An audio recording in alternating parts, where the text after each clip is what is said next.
Thank you very much.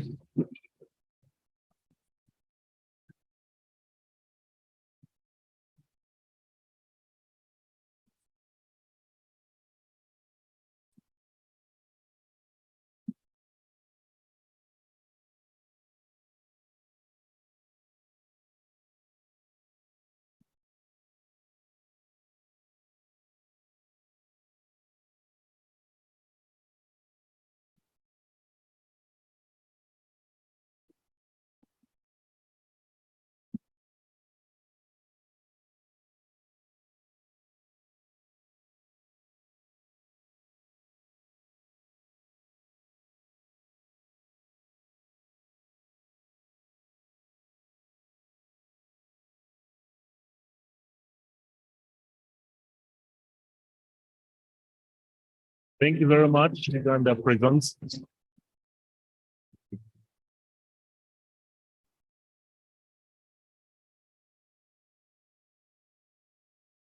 Thank you. Distinguished guests, I'm sure in the space of time, as the band was playing, you must have noticed the arrival of the Deputy Chief Justice, Justice Richard Butera. The Deputy Chief Justice is here representing the Chief Justice, and as such, he was welcomed with the roll of drums mounted by the Uganda Police Force.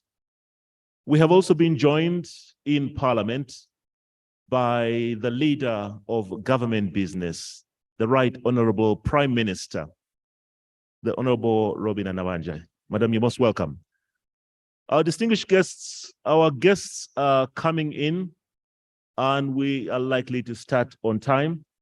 We shall keep announcing the different guests as they come in. For now, we give a most warm welcome to all our cultural leaders that have joined us today, including His Royal Highness, the Emorimor from Teso, Papa Paul Sande Emolot.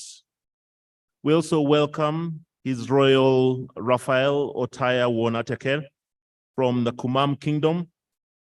We welcome His Royal Highness Robert Obara Omwenengo, Wabugwe Kingdom in Busia.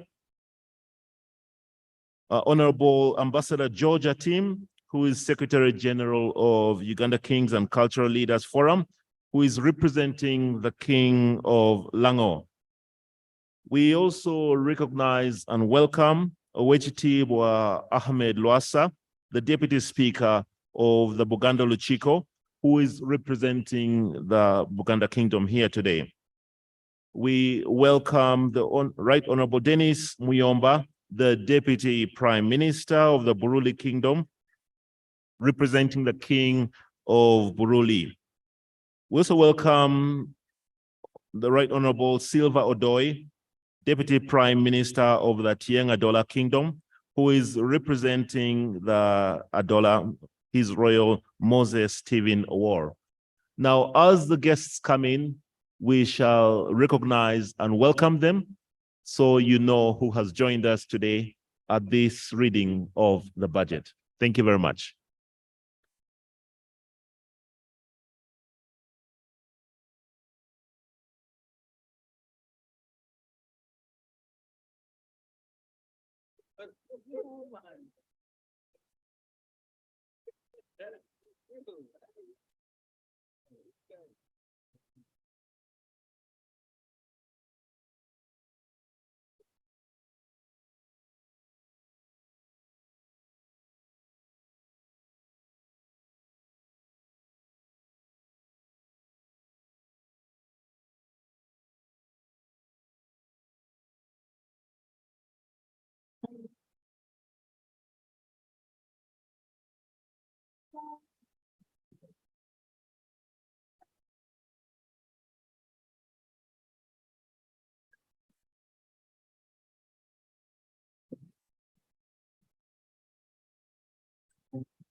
Thank you very much. Uganda Freedom Band.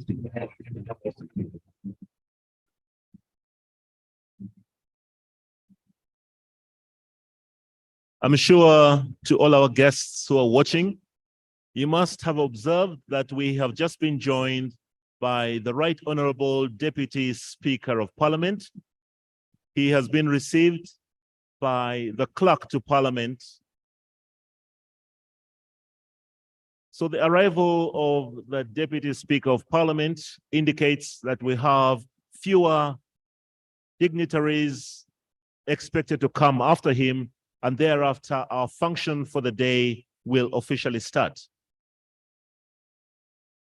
So the Right Honorable Deputy Speaker, the Honorable Thomas Tayebwa, has been received by the Clerk to Parliament, the Honorable Kasaija Adolf Mwesige, and he will now be briefed and interact with the Deputy Chief Justice as we now await for the arrival of the Right Honorable Speaker and our principal for the day. On the other flank of Parliament at the Salute Dais, I'm sure you also have noticed that the man of the day is here. We have all been eagerly awaiting the arrival of the Minister for Finance carrying his briefcase. So the Minister will be ushered through and take photographs along the way, noting the iconic moment when he always presents his budget speech to Parliament. This sitting is going to be the second sitting of the first meeting of the 11th Parliament of Uganda.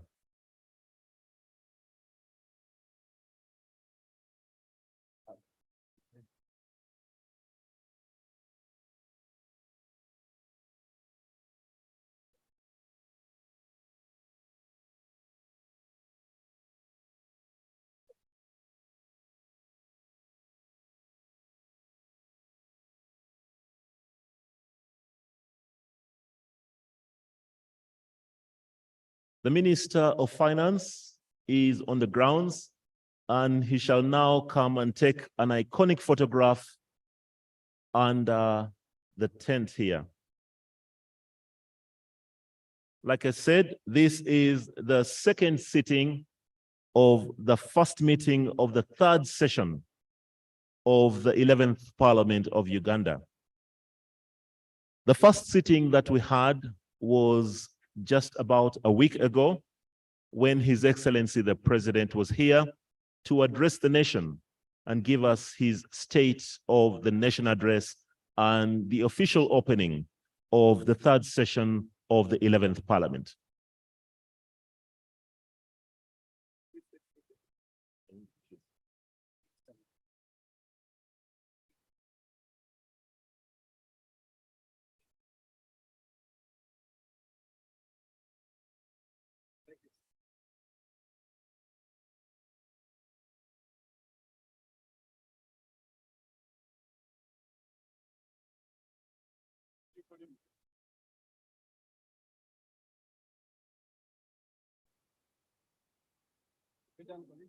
The Minister for Finance is taking photographs with the briefcase that contains the national budget, and he has been accompanied by all his ministers of state. So the ministry is fully present.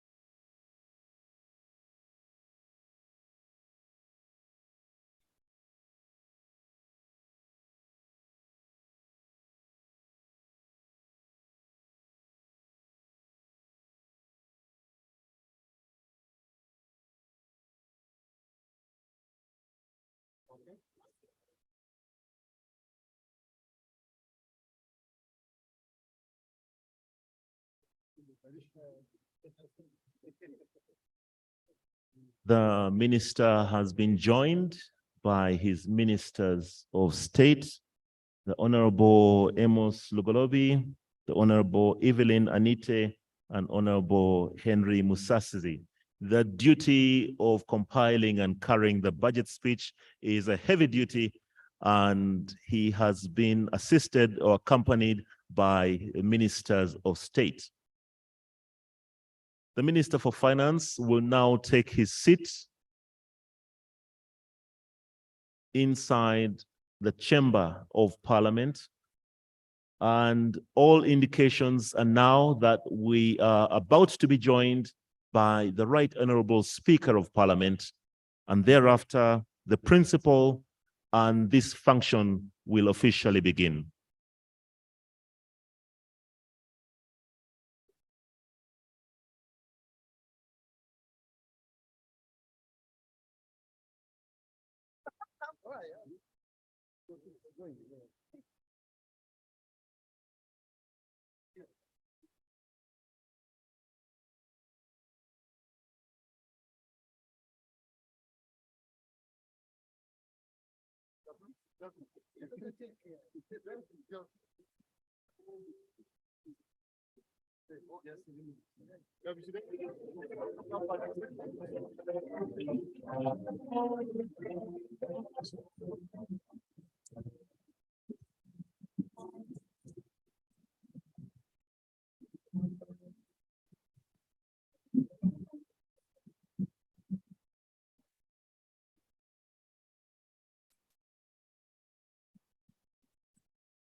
Thank you.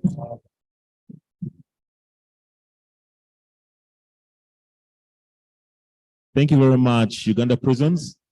Distinguished guests, I'm sure you noted we have been joined by the Right Honorable Speaker of Parliament, the Honorable Anita Annette Among, and she has been received by the Deputy Speaker, Honorable Thomas Tayebwa, as well as the Clerk to Parliament and a team of officials from the Parliament of Uganda.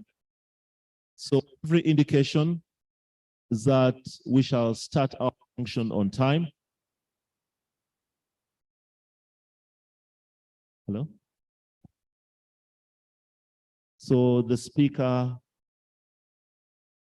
together with the Deputy Speaker and the Deputy Chief Justice, form the two arms of government, the legislature and the judiciary. We now wait for our principal that will form the other arm of government, the executive, and thereafter we can be fully composed to listen to the presentation of the budget speech officially by His Excellency, the President of the Republic of Uganda, delegated to the Minister for Finance.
Thank you very much. Thank you very much, Uganda Christians.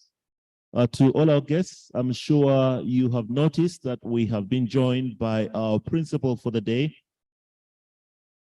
Physically, we shall have Her Excellency, the Vice President, retired Major Jessica Alupo, who is now proceeding to the salute dais, where she shall have the band proceed with the anthems, followed by an inspection of the parade mounted by officers and men of the Uganda Police Force. Her Excellency has been received by the Speaker, the Deputy Speaker, and now proceeds to the salute on the dais.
Now, after the anthems, the guard commander will request Her Excellency, the Vice President, to inspect the guard of honor.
Excellent.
The parade commander is now seeking permission for the officers and men to march off the grounds.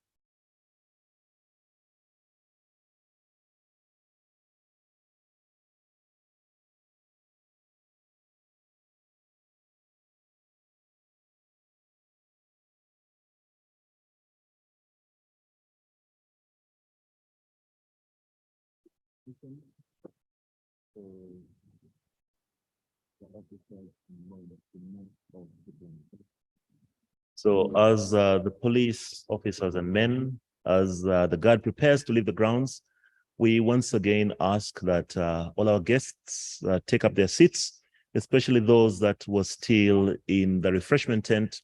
Please come in and take your seats as we prepare for the presentation of the budget.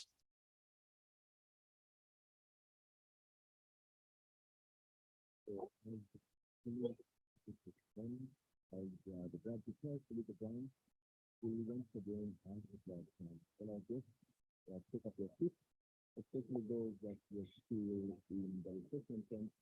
Please come in and take your seat as we prepare for the presentation of the budget.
When they come.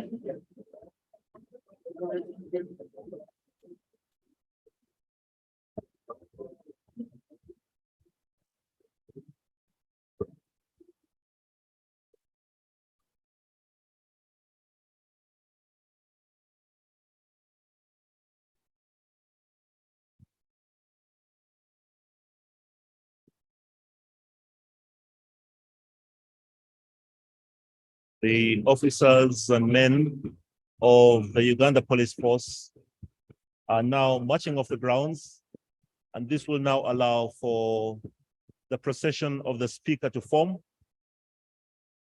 to be joined by Her Excellency, the Vice President. The police force and the functions that you just saw are some of the ceremonies that you normally will expect at the first and the second sittings of a term of Parliament, of a session of Parliament. So Her Excellency will now form part of the procession of the Speaker, and they will be formally announced as they get to the point where the mace is, and Parliament will officially start in the chamber. Thank you very much.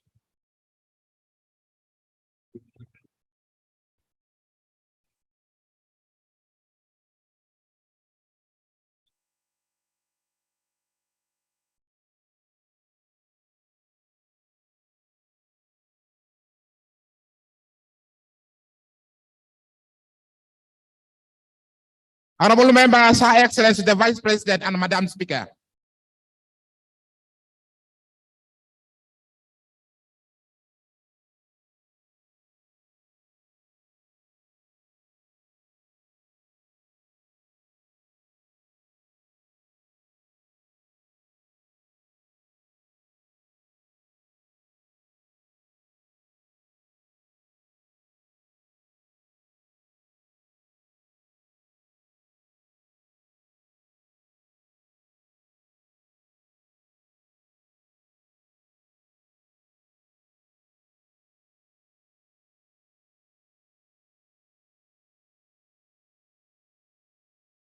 The anthems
Prayers.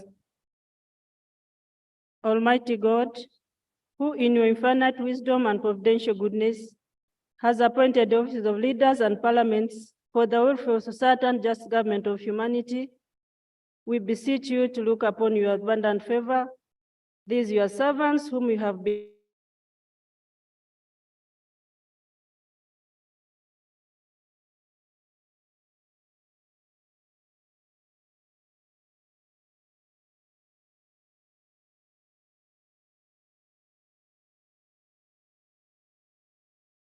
and honor and glory, and advance the good of those whose interests you have committed to their church. Amen.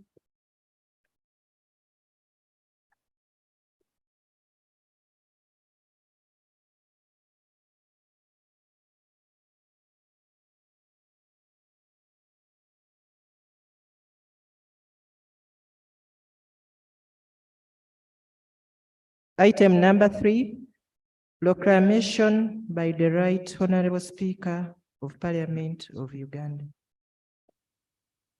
Whereas Article 1012 of the Constitution of Republic of Uganda requires that His Excellency, the President of the Republic of Uganda, may, in consultation with the Speaker, address Parliament from time to time on matters of national importance. Aware that His Excellency, the President of the Republic of Uganda, in accordance to Article 1012, indicated to the Speaker his intention to address Parliament today on the issues of the financial budget 2023-2024.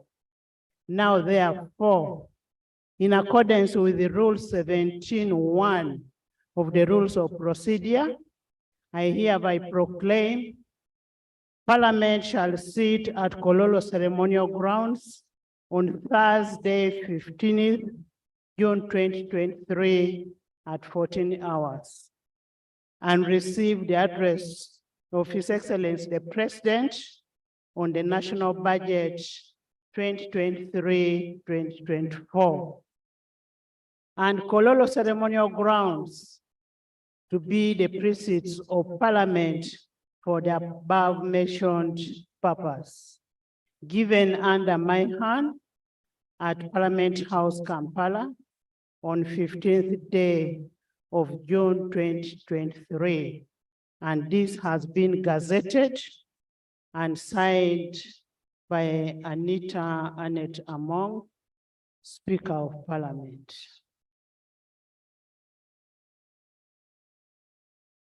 Item number 4, communication from the Chair. Your Excellency, the President of the Republic of Uganda, General Yoweri Kaguta, together with the First Lady, Mama Janet Kataha, who are both gracing this function virtually at State House and they're on Zoom. High Excellency, the Vice President of the Republic of Uganda,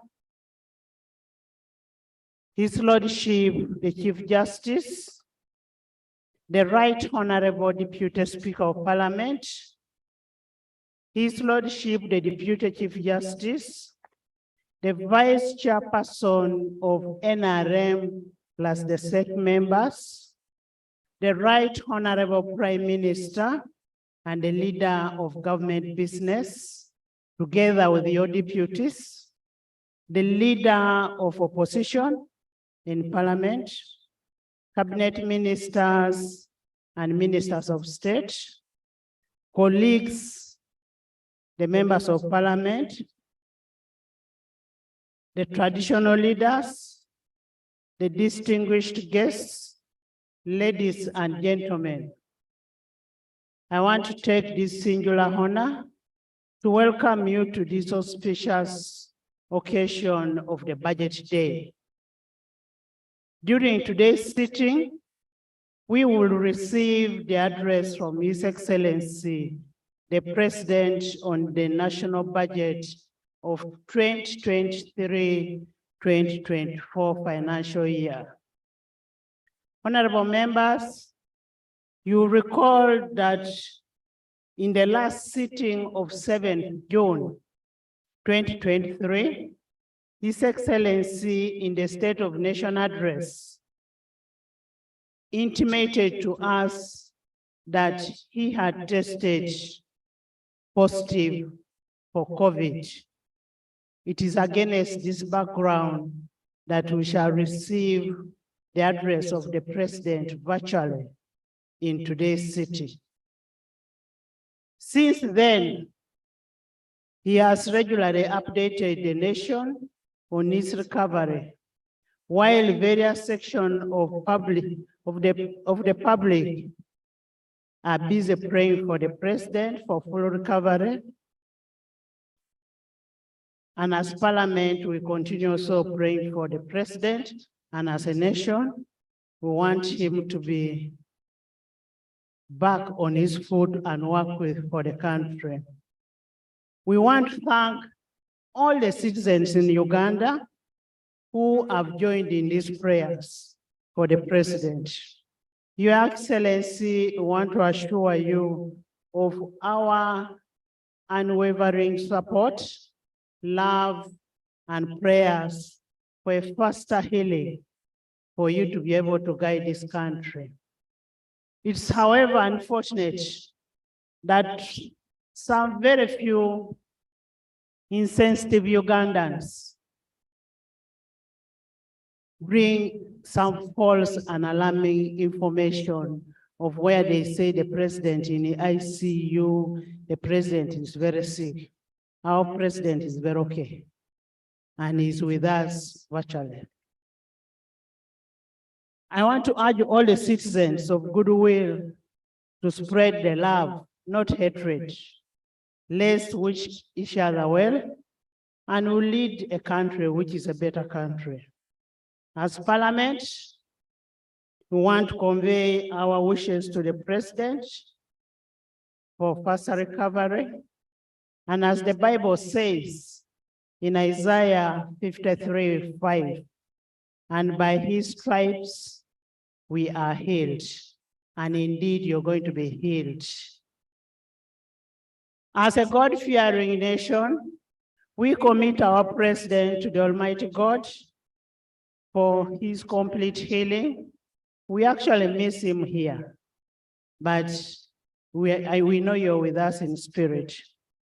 Honorable members, the delivery of the budget speech today is a constitutional requirement under Article 155 of the Constitution of the Republic of Uganda, 1995, which stipulates the President shall cause to be prepared and laid before Parliament in each financial year, but in any case, not later than the 15th day before the commencement of the financial year. Estimates of revenue and expenditure of government for the next financial year. The national budget is an enabling tool for government to implement the development agenda and its policies. And in pursuit to the aspirations that the President talked during the State of Nation address. Honorable members, today's budget speech will therefore be communicated to the citizenry and what government intends to achieve and match it with the strategic plans under the NDP3 and how the resources are going to be allocated and where they are going to be got from. Your Excellency and the honorable members, the legislature duly executed its constitution of appropriation, which is enshrined under Article 156 of the Constitution of the Republic of Uganda, and it did it timely and exhaustively. The approval of the national budget as prescribed under the national budget is prescribed under Section 14(1) of the Public Finance Management Act 2015 and Rule 151-152 of the Rules of Procedure of Parliament. Honorable members, I want to sincerely thank you for executing your constitutional obligation. Thank you so much. Your Excellency, I'll briefly highlight the key milestones by legislature in the budget consideration process. One, there was an approval of a national budget framework paper. That is the beginning of the budgeting process. The approval of the national budget framework paper 2023-2024, 2027-2028 on 31st January 2023. That is pursuant to Section 9, 5, and 8 of the Public Finance Management Act 2015 and Rule 145 of the Rules of Procedure. Then we have the approval of the ministerial policy statements for financial year 2023-2024. Can I have order in the House? Honorable members, can I have order in the House? There is an approval of ministerial policy statements 2023-2024, and that is in line with Section 12 of the Public Finance Management Act 2015 and Rule 149 of the Rules of Procedure. Consideration of the tax and revenue bills. These tax and revenue bills is where the source of the money comes from. This was considered on 2nd, 3rd, and 16th of May, 2023.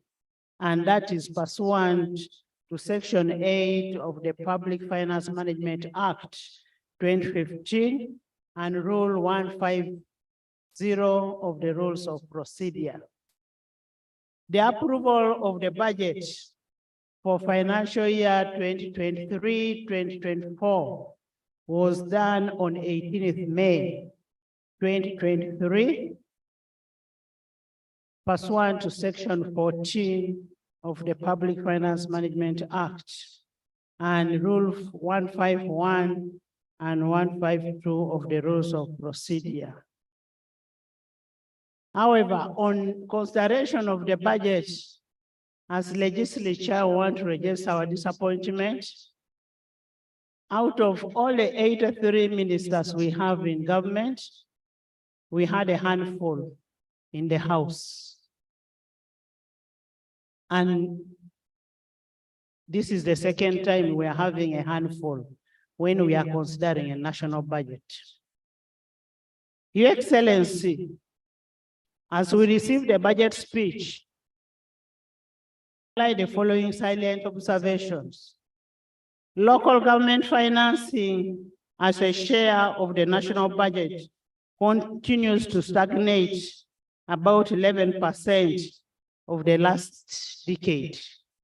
And this implies the budget of the local government is insufficient to adequately stimulate the desired growth envisaged under the fiscal decentralization strategy.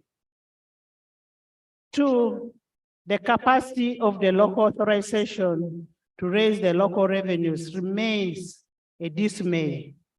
This has impeded the ability to fund a number of priority areas.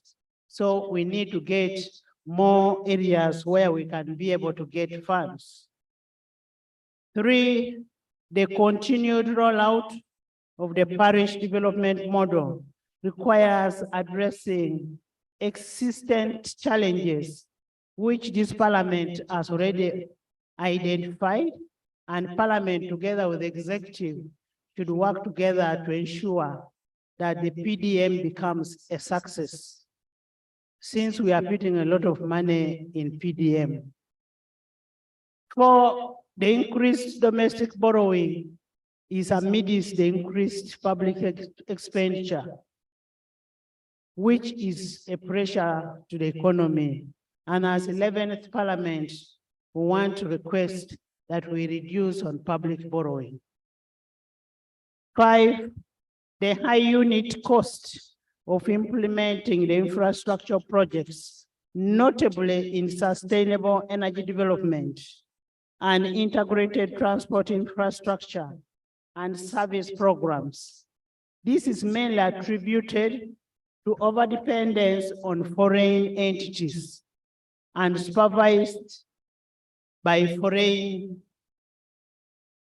persons who are paid highly instead of making sure that our local content is encouraged and given work to be done.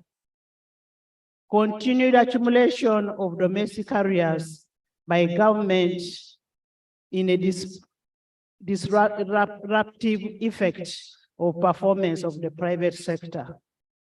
Your Excellency, all the aforementioned observation point to the need to widen on our revenue and enable adequate financing of our national priorities. I therefore urge executive to work hard to expand the tax base and increase on the revenue that is collected for us to be able to fund the priority areas. Your Excellency and honorable members, in the coming financial year, we urge the accounting officers to ensure efficiency and effectiveness in budget execution. Among others is plugging the existing budgets, linkages, strengthening the internal controls, reducing the wastage, and then public loss. We also have MDS who understand that they have to present their budgets to Parliament during the budget framework paper, but they fail to do it. So they need to do whatever they do within the law. This will enable Parliament to do its work perfectly. We need to work with each other for us to be able to pass a budget that covers the whole country, that has an interest of national character. Your Excellency and my honorable members, our role as legislators will not only stop in appropriation and approving the budget. I have had a lot of sentiments saying, what do we oversight? Oversight is one of our roles. And as we give out money today, we must do oversight of the money that we approved and given out. That is your role, and you must do it. There shouldn't be an aspect that is conflicting oversight roles. The only role, the only institution that is given by the Constitution is Parliament of Uganda. The rest are just coming in to do their oversight, but ours is constitutional. When the new financial year commences on 1st July, we require parliamentary committees to scale up their oversight role. I have had incidences where ministries are saying, we cannot go from committee to committee. You're doing what you're supposed to do. When the committee requires you to go to a committee and represent your issues, that's what you're supposed to do. So, Honorable Kasaija, next time when you're required, kindly have your ministers in finance And this is according to Article 79 of the Constitution of Republic of Uganda that gives us our right to do the oversight, legislation, representation, and appropriation. On that note, I would like to inform you that pursuant to Article 164(3) of the Constitution and Article 196 of the still of the Constitution and Section 16 of the National Audit Act of 2008, the 11th Parliament has timely considered almost all the Auditor General's reports. Article 165 of the Constitution as per Article 165 of the Constitution, we are sending the reports to you for a treasury memoranda. We want actions that have been taken on what Auditor General found out from MDS. And you know, constitutionally, there is a timeline for that. On that note, therefore, I congratulate the Parliamentary Public Accounts Committees, especially the Local Government Accounts Committee and Park Central for the good work you've done. As Parliament, we will continue to effectively play our role of oversight, appropriation, representation, and legislation as enshrined in Article 78, 79, and 163 of the Constitution, and to ensure that we do our work as per the requirement of the Constitution that we sought to uphold to. And we want to request executive that we work together to ensure that we make Parliament a people-centered Parliament. I would like to congratulate Your Excellency, the President, the NRM party, and the people of Bukedea for electing a woman LOC 5 by over 90%. I also want to congratulate the Minister of Finance for having the budget ready today. And we are here ready to receive the budget. Your Excellency, the President and honorable members, as Parliament, since the House was opened, we are ready to start. We are only waiting for the budget. And once more, I want to thank you so much. And I say all this for God and my country.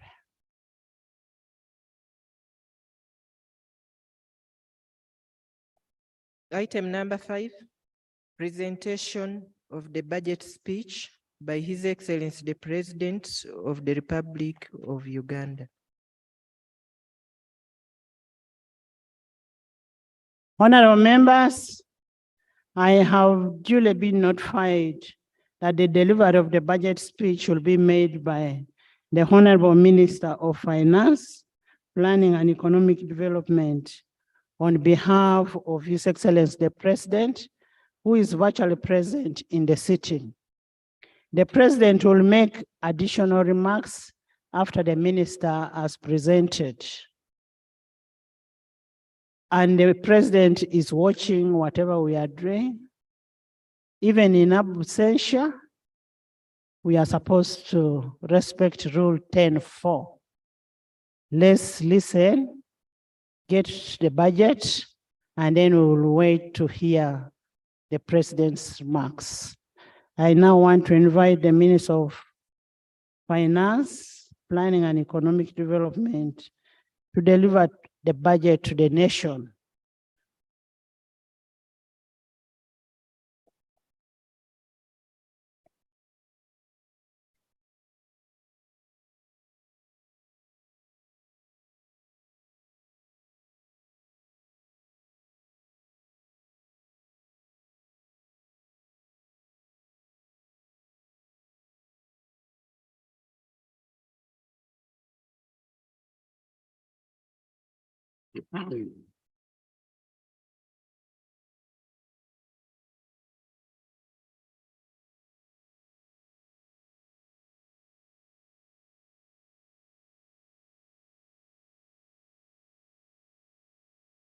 Your Excellency, the President of the Republic of Uganda,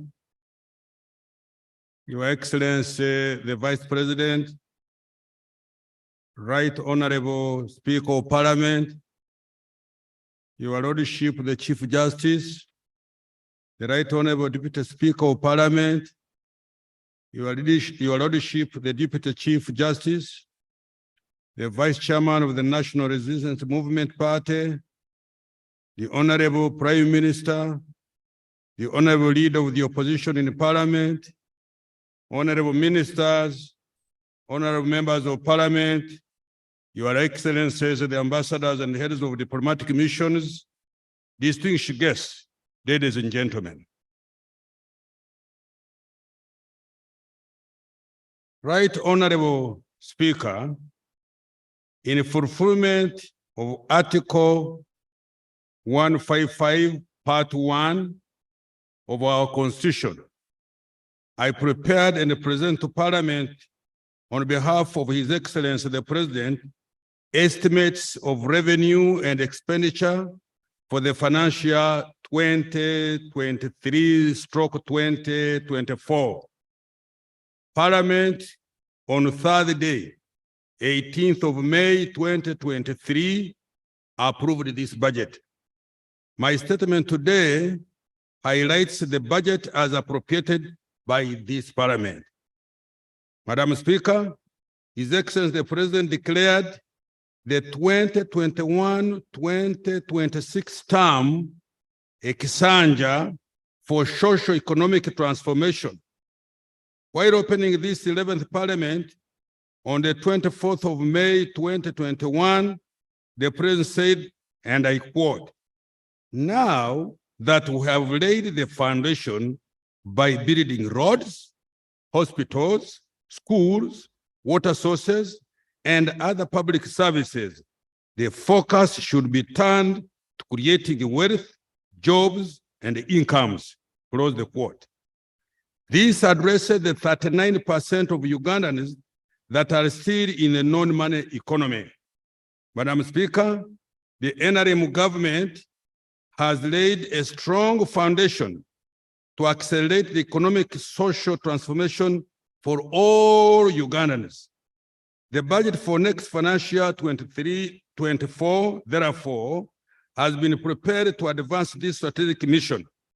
Consequently, the theme of the budget has been retained as full monetization of Uganda's economy through commercial agriculture, industrialization, expanding and broadening services, digital transformation, and market access. Madam Speaker, in my statement, I will address the following. 1, performance of the economy during the financial 22-23, as well as our future economic prospects. 2, accountability for the financial year 22-23 budget. 3, financial 23-24 budget priorities interventions. And 4, the financing strategy for financial year 23-24 budget. The recent economic performance.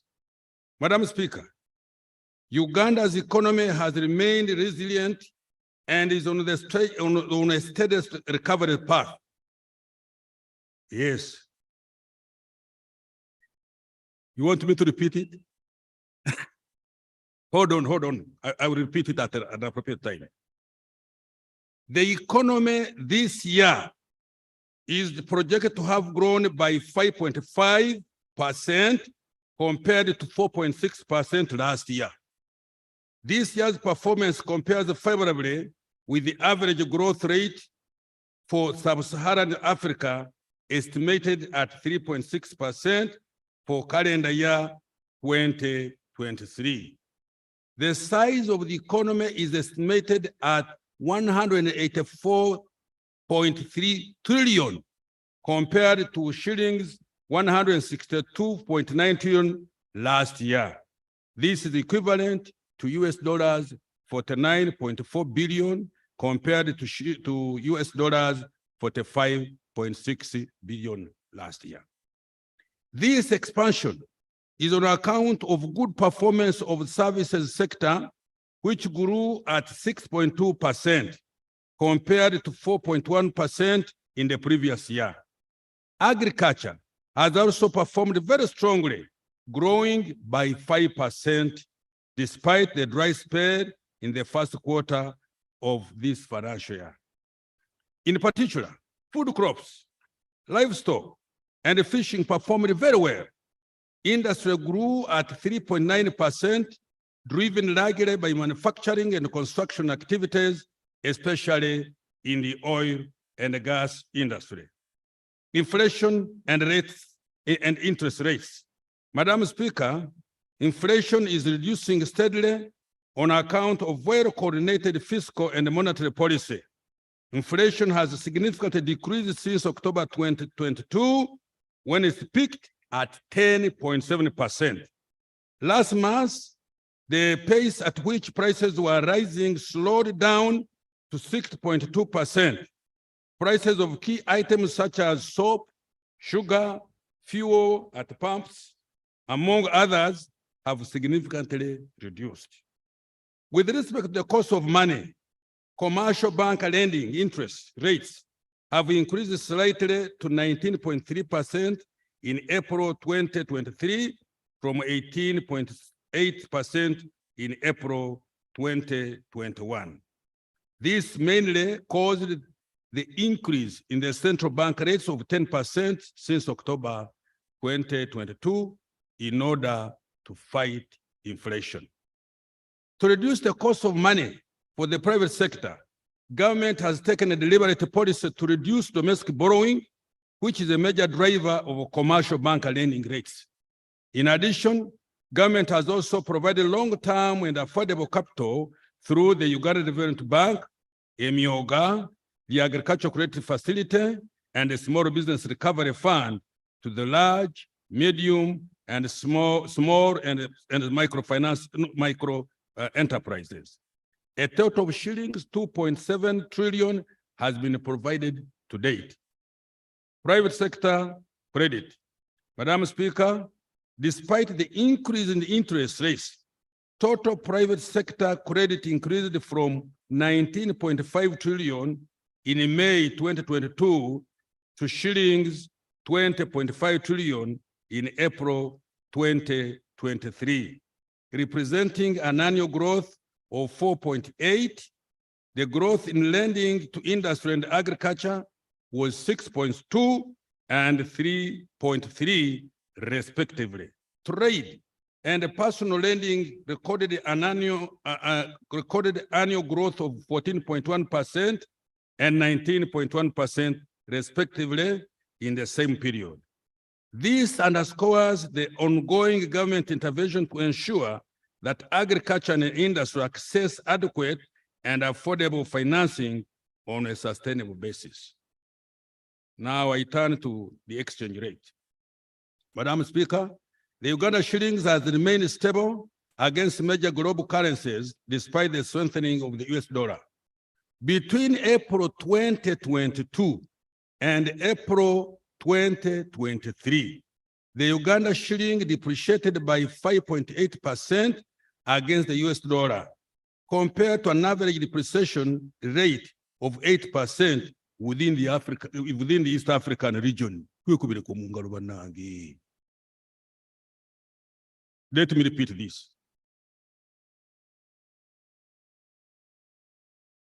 The Uganda shilling has remained stable against major global currencies despite the strengthening of the US dollar. Between April 2022 and April 2023, the Uganda shilling depreciated by 5.8 against the US dollar, compared to an average of depreciation rate of 8% within the East African region. The stability of the exchange rate is due to increase in foreign direct investment inflows into the oil and the gas sector, significant recovery in tourism, and the recent good performance of exports. External trade. Madam Speaker, by April 2023, Uganda's exports of merchandise goods amounted to US dollars 4.2 billion compared to US dollars 3.1 billion over the same period over the previous financial year. This represents a 35.5% increase, mainly driven by an increase in exports of gold, coffee, fish, sugar, beans, maize, and light manufactured products to the regional market. The NRM government has provided support through different initiatives to boost exports. These include the provision of long-term and affordable capital, investment in transport infrastructure, and energy in particular, plus building industrial parks. These efforts have started yielding results. The manufactured exports have reemerged as a major contributor to merchandise exports. For example, in year 2022, Uganda exported sugar worth of $163 million, cement worth US dollars 87 million, plastics worth 61 million US dollars, soap 31 US dollars million, and beer worth US dollars 29 million. There were no exports of any of these items as recently as 2006. Thank you very much, but I need you to hear it louder so that this coming financial year we work harder like horses. At a regional level,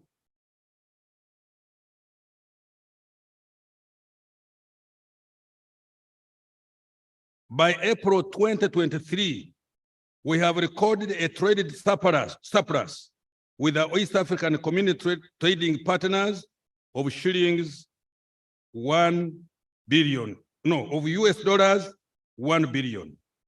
Tanzania remains the only East African trading partner where we recorded a bilateral trade deficit of US dollars 154 million. Our trade balance will be strengthened further as we continue to boost exports and enhance domestic manufacturing capacity to replace some imports. Now, foreign direct investment and remittances and tourism. Madam Speaker, foreign direct investment inflows to Uganda amounted to US dollars 1.5 billion by April 2023. Workers' remittances increased to US dollars 1.3 billion in calendar year 2022 compared to US dollars 1.1 billion the previous year. This helps to finance our foreign exchange requirements, such as imports and debt servicing. Tourism revenue increased to US dollars 847.8 million by April 2023 from 777.8 million in the same period a year ago. Employment. Madam Speaker, the November 2022 National Labor Force Survey puts the size of the labor force at 23.5 million people. Out of these, 10 million were employed, representing only 42% employment rate. Another 8.2 million, equivalent to 35%, were engaged in subsistence agriculture, and 9 out of every 10 employed Ugandans were working in the informal sector.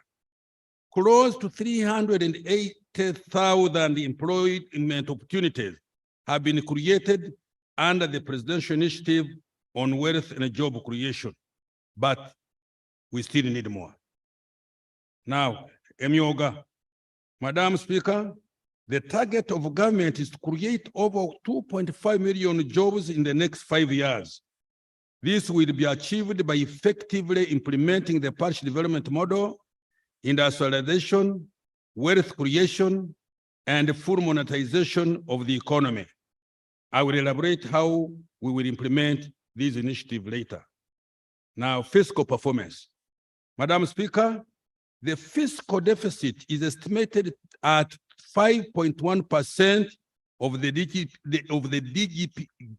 GDP this financial year, lower than 7.4% last financial year. This is due to reduction in both recurrent and development expenditure, increased grants. The fiscal deficit has been financed through domestic borrowing and external loans. Total domestic revenue collections amounted to shillings 21.7 trillion by May this year and are projected to be 25.6 trillion by close of this financial year, which is just a few weeks away.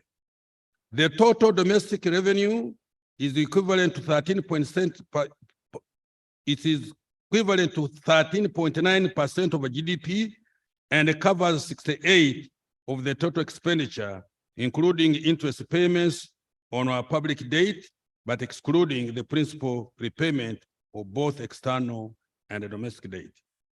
Economic growth strategy and outlook. Madam Speaker, the economic growth strategy underlying the budget for the next financial year and medium term includes the following. 1, increase the domestic revenue mobilization and a reduction in non-concession borrowing to ensure debt sustainability. 2, effective implementation of the partial development model and the MIOGA initiatives. 3, effective implementation of the various export strategies and enhancing access to global and regional markets. 4, support for the private sector by reducing the cost of doing business through 1, construction of the standard gauge railway and the rehabilitation of the meter gauge railway. 2, development of small-scale solar-powered irrigation schemes to address climate change and ensure our food security. 3, maintenance of both tarmac and mudam roads. 4, continued investment in industrial parks and energy transmission lines. Provision of affordable credit for micro and small enterprises and lower income groups through the Small Business Recovery Fund, MIOGA and Microfinance Support Center, and funding for the medium to large enterprise through the Uganda Development Bank. 6, provision of provision of quality seedlings, pesticides, fertilizers, storage, and marketing in the agro-industrialization value chain in order to increase agricultural production and productivity. 7, rapid development of oil and gas production, specifically the construction of the East African crude oil pipeline and the national oil refinery. 8, expansion of our skilled labor force to meet the demand of a diversified economy, especially industrial skills. 9, mitigation of the negative impact of climate change on the economy and our livelihoods. 10, implementation of the Greater Kampala Metropolitan Infrastructure Development Master Plan. And 11, maintenance of peace and security of persons and property are the bedrock on which the above are based for. Peace, security, freedom. Madam Speaker, as a result of these interventions, Uganda's economy is projected to grow at 6% in financial year 23-24. Can I repeat the other thing? You see what I was telling you? Over the next 5 years, the economy is projected to grow at an average of 6.5% to 7% per year. Twekubireko mu ngalo za Uganda nizibanange. These things are not common everywhere. Financial year 23-24 budget priorities. Madam Speaker, the budget for next financial year is aimed at achieving the following broad objectives.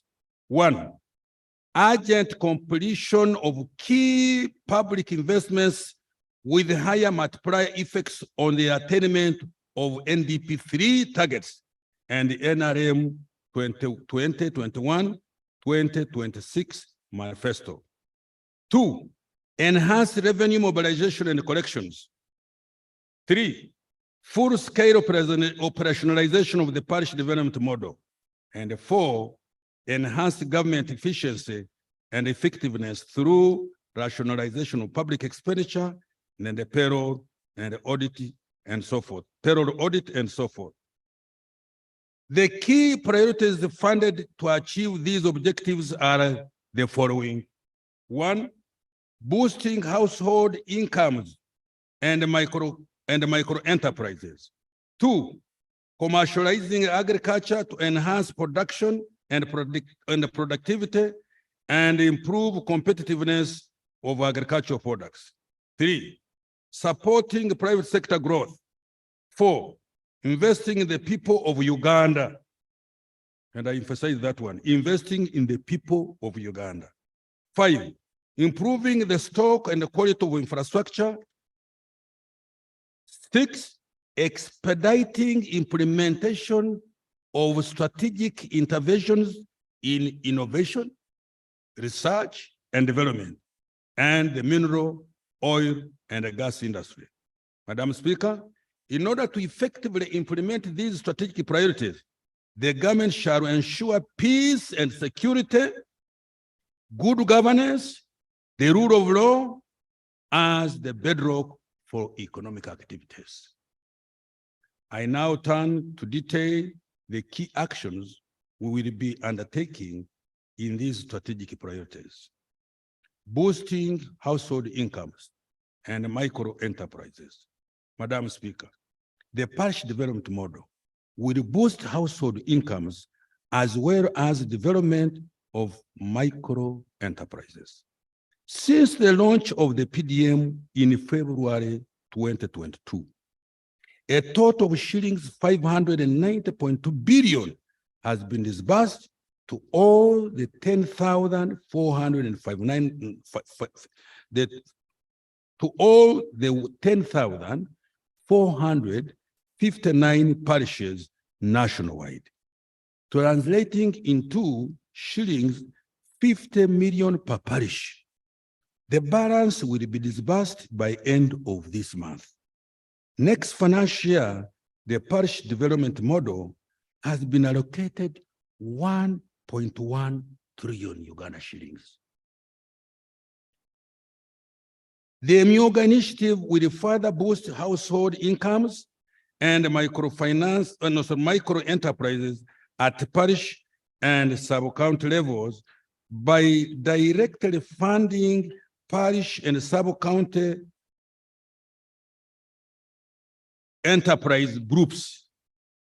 By March 2023, seed capital worth shillings 494 billion had been disbursed to 6,721 constituency-based Myoga circles. Over 600,000 individuals had successfully applied for credit from their parish-based associations. Nearly half, 46% of these were women. Women are very persistent, I can tell you. And when they say they do something, they do it. Youth, 25%, and the PWDs, 4%. These circles have also mobilized savings of shillings 78 billion and a further shillings 80 billion recovered from the loans given to the beneficiaries. Now, somebody said the Myoga is non-performing. He does not know what he's talking about. And I'm sorry for that type of person. This demonstrates the sustainability of the Myoga initiative. Next financial year, shillings 100 billion has been allocated to the Myoga initiative. Madam Speaker, in order to grow local enterprises, 19 skilling centers have been established across the country under the Presidential Industrial Hubs Initiative. So far, 28,750 trainees have successfully completed training in skills programs, and 6,110 are undergoing training in various fields.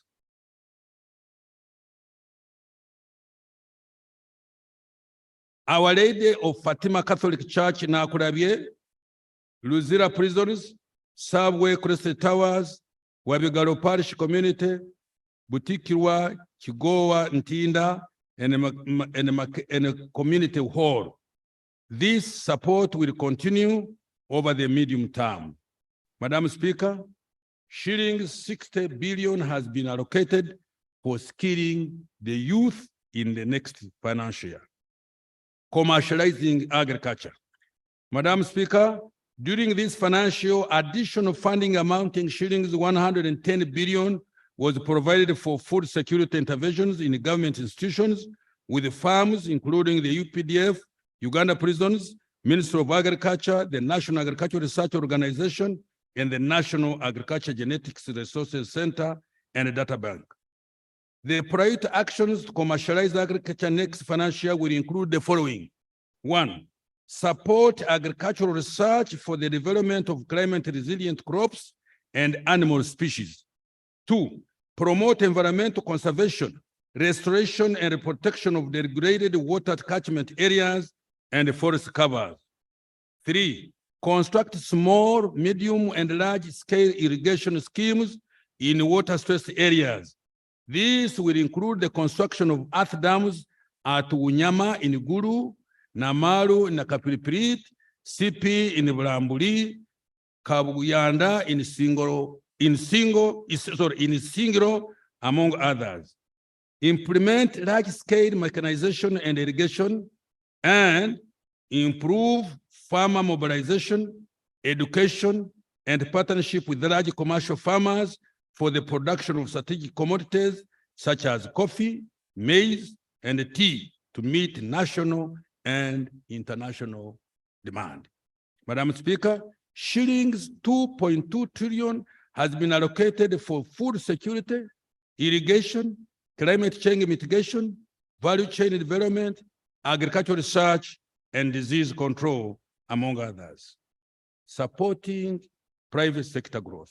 Madam Speaker, the private sector has been directly supported through industrial parks development, promoting small and medium enterprises, and facilitating tourism. Industrial development and investment. 8 government-owned industrial parks are currently operational. These are Namamve, Jinja, Bweyogerere, Mbale, Soroti, Mbarara, Kasese, and Ruzira.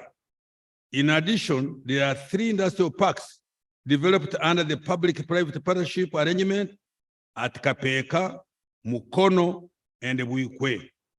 Uganda Investment Authority has acquired 12 square miles for industrial development provided by various local governments in the 18 zones across our country.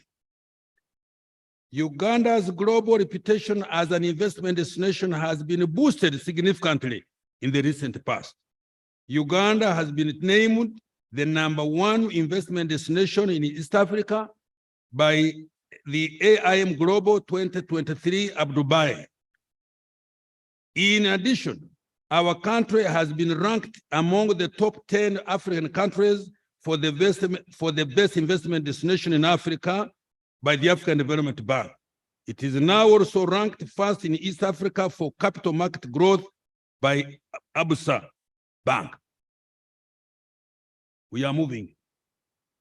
Small and medium enterprises.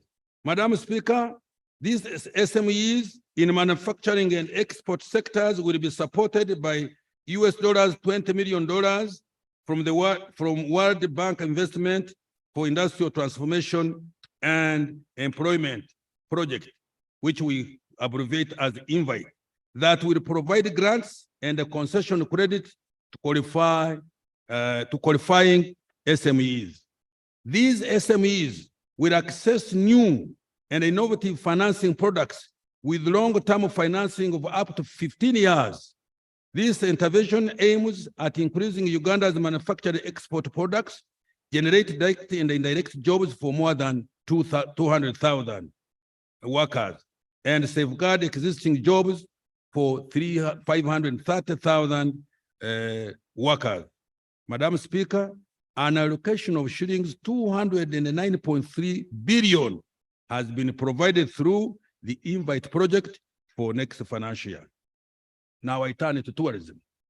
Uganda has increasingly been recognized as a tourism destination and is ranked by CNN as one of the top 10 best tourist destinations in the world.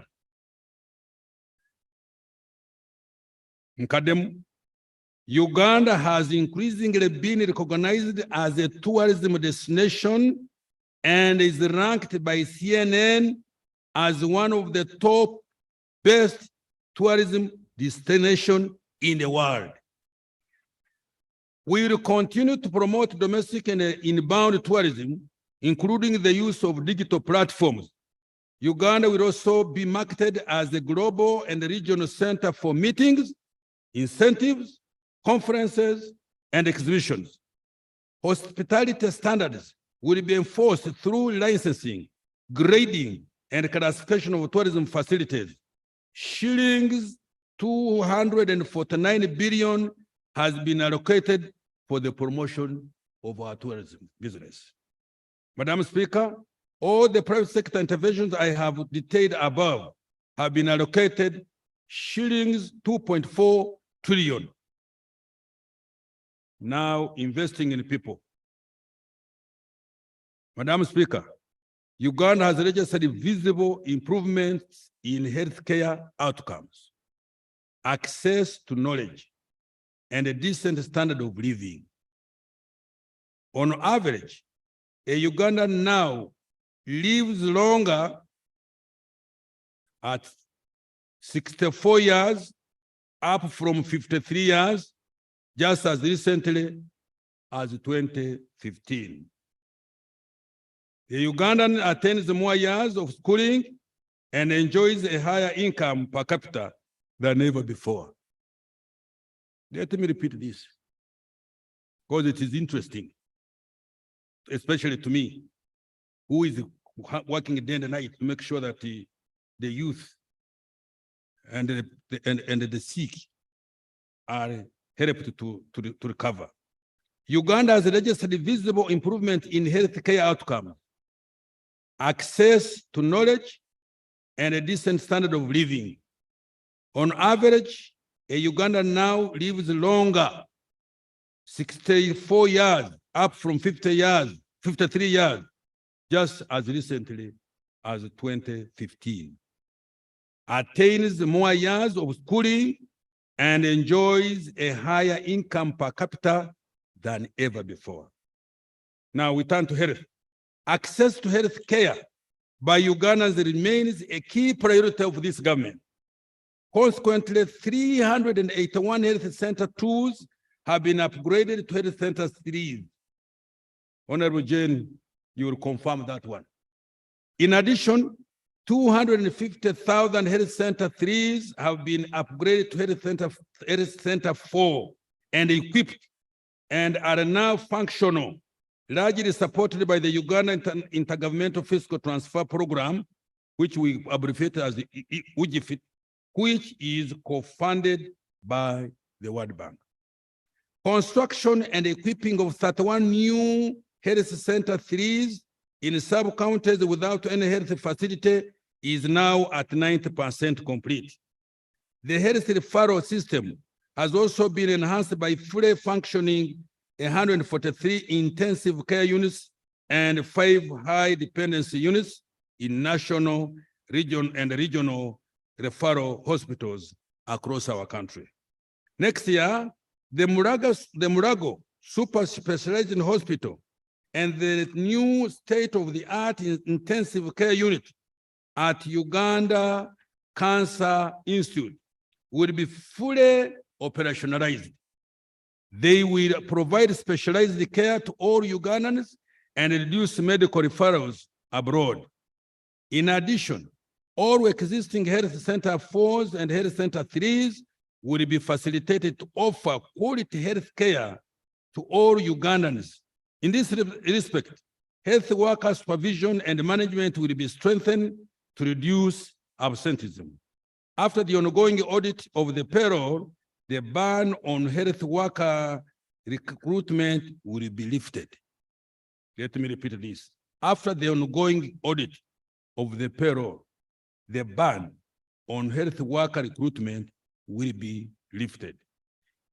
Government in the next few weeks resolves the plight of the medical interns and doctors designated as senior house officers in view of their important role in supporting the health care system.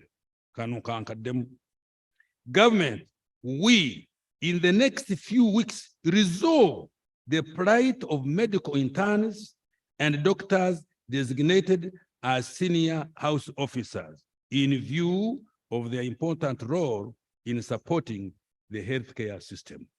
So please, interns, calm down.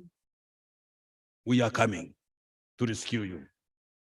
In the meantime, I have provided shillings 22 billion to clear outstanding areas for medical interns and senior house officers for the financial ending June this year. Education. Madam Speaker, we have registered significant progress in accessing to education. Uganda's literacy rate improved from 70.2% in 2012 to 79% in 2021. Education enrollment in public schools is now at 8.4 million children in primary school and at 833 pupils in secondary and 174,000 students in tertiary institutions. The question we must raise, these children were 8.8 in primary, now in secondary, they are only 83300. Where did the balance go?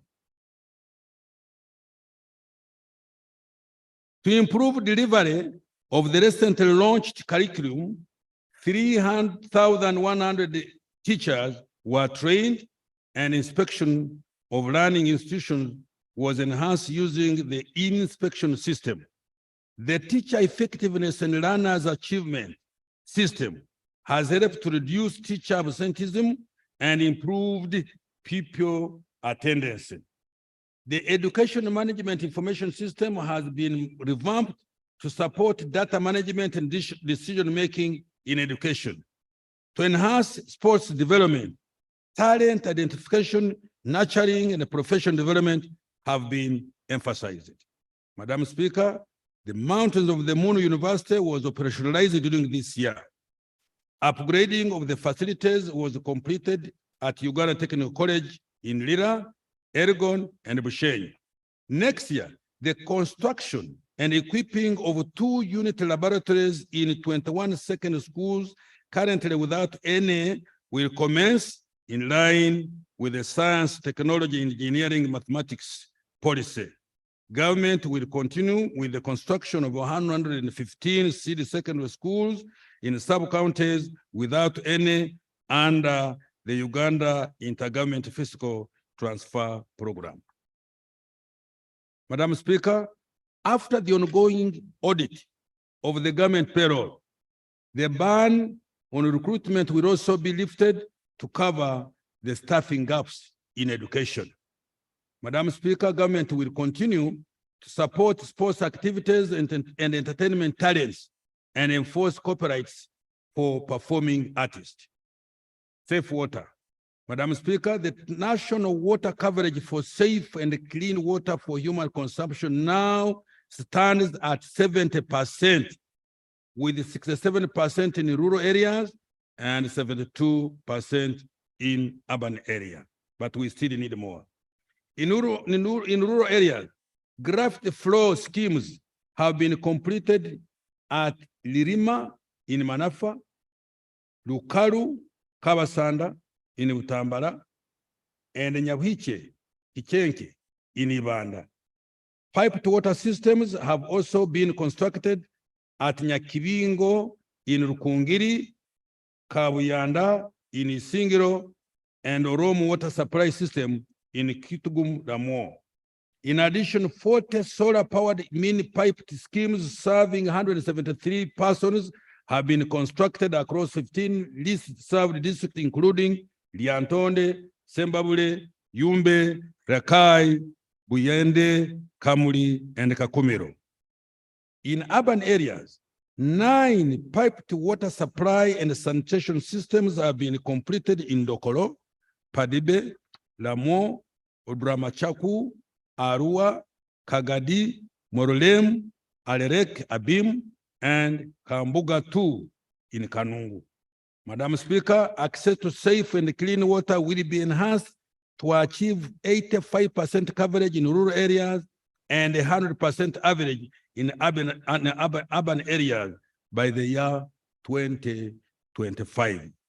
Next year, the main activities toward this goal include construction of 1,540 boreholes in 1,050 villages and town wards, building 49 large and 67 medium and 80 small piped water schemes in both urban and rural areas, and the rehabilitation and maintenance of 50 water systems in growth centers.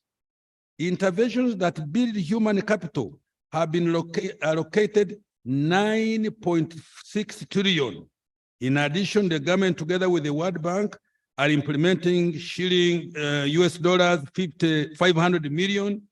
Uganda, in Uganda, through the Intergovernmental Fiscal Transfer Program to construct health centers 3 and 4 and seed secondary schools and micro-scale irrigation facilities in local governments that do not have these facilities, as I've said above. Enhancing infrastructure stock and quality.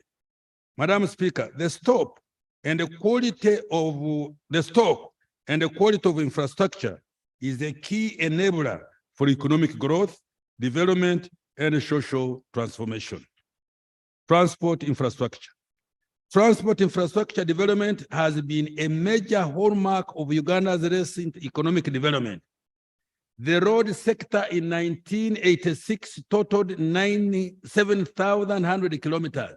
Today, it has expanded 20-fold to almost 160,000 kilometers, while only 6,700 kilometers of today's road network is paved. The road network now allows access to even the remotest part of Uganda. Next financial year, we will substantially complete 16 national road projects, including Atia Kalaropi, Moroto, Lokitanyala, Kauku, Werenga, Namugonde, Bugiri, Nsambia, Mukwano, the Kampala flyover, and the Shere town, Kiamate access roads. In addition, priority will be accorded to maintenance of existing road network, both national and district, urban and community access roads. The Bukungu, Kagwara, Kaberamaido ferry and related landing sites, and Lake Bunyonyi ferry and their landing sites will also be completed. Madam Speaker, emergency repairs of the Kampala-Malaba meter gauge railway was completed this year. emergency repairs. Let me repeat.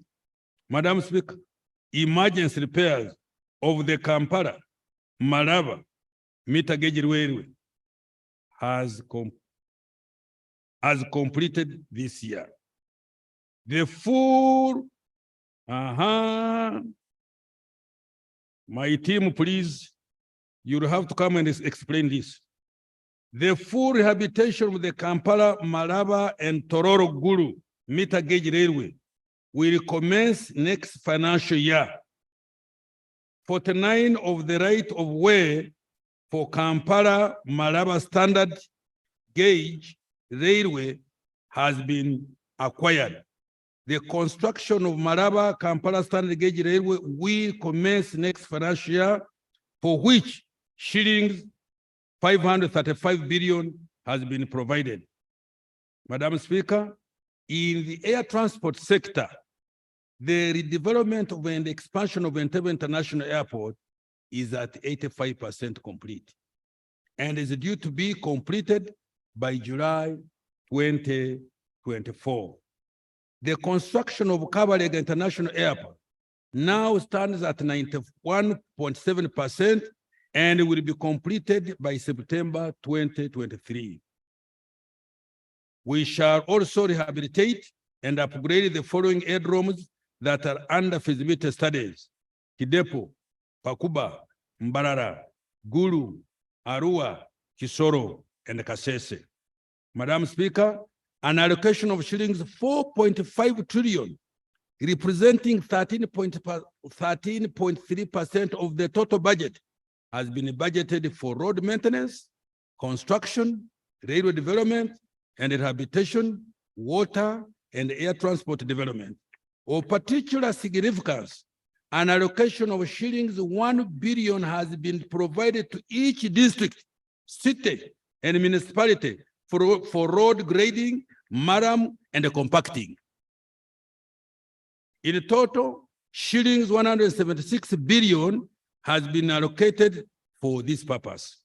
We have also secured US dollars $608.7 million, equivalent to shillings 2.25 trillion, to address flooding, traffic congestion, poor road infrastructure, and signalized injunctions, and unemployment in Greater Kampala metropolitan area, covering Kampala, Wakiso, Mukono, and in Pigi District and their municipalities. This will upgrade 504 kilometers of roads, including junction signalization in 8 urban authorities, the rehabilitation of 30 stormwater drainage points, upgrade 23 markets, and construct 25 artisanal parks and industrial work spaces for the small-scale manufacturers. Madam Speaker, in collaboration with the World Bank, government is implementing the US $360 million Uganda support to municipal infrastructure development WISMID program to improve infrastructure and address operational challenges in the cities and municipalities. Power infrastructure. Power generation, transmission, and distribution infrastructure have continued to expand. Generation capacity increased to 1,379.1 megawatt as at March 2023 from 1,343.9 megawatt in March 2022, an increase of 34.4 megawatt, although that is not enough again. With the commissioning of the Karuma hydropower project planned for September this year, generation capacity will increase to 1,976 megawatt. The 6 megawatt Nyagaka 3 hydropower project is also due for commissioning by end of this month. In transmission, a total of 417 kilometers of transmission lines were added to the main grid during the year, bringing the total transmission line network now to 4,011 kilometers.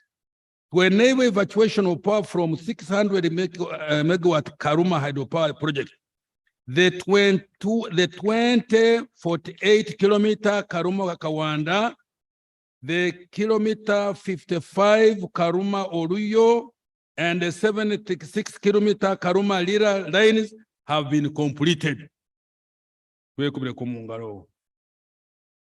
Next financial year, 761 kilometers of transmission lines and associated power substation will be constructed to improve the stability and reliability of the network. We also build the capacity of the Uganda electricity generation and transmission companies to manage the generation distribution networks after the expiry of ESCOM and the Umeme concessions. Madam Speaker, next financial year, 1.3 trillion has been allocated to electricity interventions. Digital transformation, Madam Speaker. Turning to the digital transformation, 4,717 kilometers of optic fiber has been laid across the country. Geographical coverage of broadband services stands at 66%, and 25 broadband sites have been upgraded to 3G, providing services to over 700,000 Ugandans. Free Wi-Fi hotspots have been established at 9 border posts, namely Ruakaka, Mpondwe, Mutu. No. I'm still very fired. Sorry, he has interrupted me. Free Wi-Fi hotspots have been established at 9 border posts, namely Ruakaka, Mpondwe, Mutukula, Busia, Vura, Katuna, and Eregu. Next year, Wi-Fi will be deployed to 820 locations, targeting schools, hospitals, markets in selected sub-regions. The Greater Kampala Metropolitan Area Network will be upgraded to monitor service provision over the national backbone infrastructure. We will also digitally transform public service delivery by connecting all essential services such as schools, hospitals, tourism sites, and the police, the national backbone. Madam Speaker, an allocation of shillings 192 billion has been provided to accelerate digital transformation. Expediting strategic initiatives. Madam Speaker, the development of oil and gas, the beneficiation of neurons and investment in science, innovation, and research are key strategic initiatives that will significantly support that social economic transformation. Oil and gas. Madam Speaker, the final investment decision for the development of the East African crude oil pipeline was taken on the 2nd of February, 2022. We are fast-tracking the construction of the East African crude oil pipeline, EACOP, and the National Oil Refinery. In addition, the right-of-way for Kabale, Hoima, Buloba refined products pipeline, and the financing for the refinery and associated infrastructure will be concluded. Preparatory work for the development of petrochemical industry at the Kabale Petro-based industrial park will also be expedited. I have allocated shillings 447 billion to fast-track the development of petroleum resources next financial year. Science, innovation, and research. Madam Speaker, government is supporting several innovation and scientific research initiatives that will propel Uganda industry into the high technology economy. These include vaccine research and development, including therapeutics and diagnostics, to enable Uganda to enter into the pathogenic economy. 3, automotive industry technology development. 4, chipset and robotics manufacturing. During this financial year, we enhanced the salaries for scientists by shilling 508 billion. We shall continue to support scientists and innovators to undertake the process of intellectual property registration, train, and sensitize stakeholders on intellectual property. We have provided 257 billion to support science, innovation, technology development. Mineral beneficiation. Madam Speaker, in order for Uganda to reap the benefits of mineral resources, Uganda's mineral deposits will be quantified to ascertain their value before beneficiation. We shall also operationalize the recently approved mineral legislation to regulate artisan and small-scale miners. For the development of minerals, an allocation of 54.4 billion has been provided. Maintaining security, good governance, and rule of law. Madam Speaker, security, good governance, and the rule of law are the bedrock of the success of our socio-economic interventions. In order to guarantee the security of persons and property, the capacity of security and intelligence agencies will be strengthened to address any security threats and build the national defense capability. In order to enhance good governance, Parliament's legislative and oversight role will be strengthened to ensure proper use of public funds, among others. Madam Speaker, you faulted me on something. I will touch it on when I'm concluding by our not attending parliamentary committees, but I will comment on that. Furthermore, we will ensure compliance with the rules and regulations in public financial management and implement Parliament's recommendations on the use of public funds. To improve efficiency and effectiveness of government, we will further automate financial management systems. These include program budgeting system for the budget preparation, monitoring and reporting, the integrated financial management system for budget execution, the human capital management for personnel and payroll management, e-government procurement, e-passport, and the one border posting, among others. Madam Speaker, the integrated bank of projects has recently been relaunched to improve public investment management, including the tracking of project performance. Projects whose implementation has unduly delayed without sound reason will be removed from the public investment plan. Madam Speaker, the rationalization of government agencies will commence in financial year 24-25. In addition, the government has stopped the creation of additional administrative units and agencies. Madam Speaker, to enhance access to justice, the target is to reduce court case backlog by about 6,000 cases by end of June 2024 from the 50,000 outstanding cases. A total of 117 districts already have complete frontline criminal and civil justice service delivery points comprising of a police station, court, prison, prosecution services, and legal aid services, among others.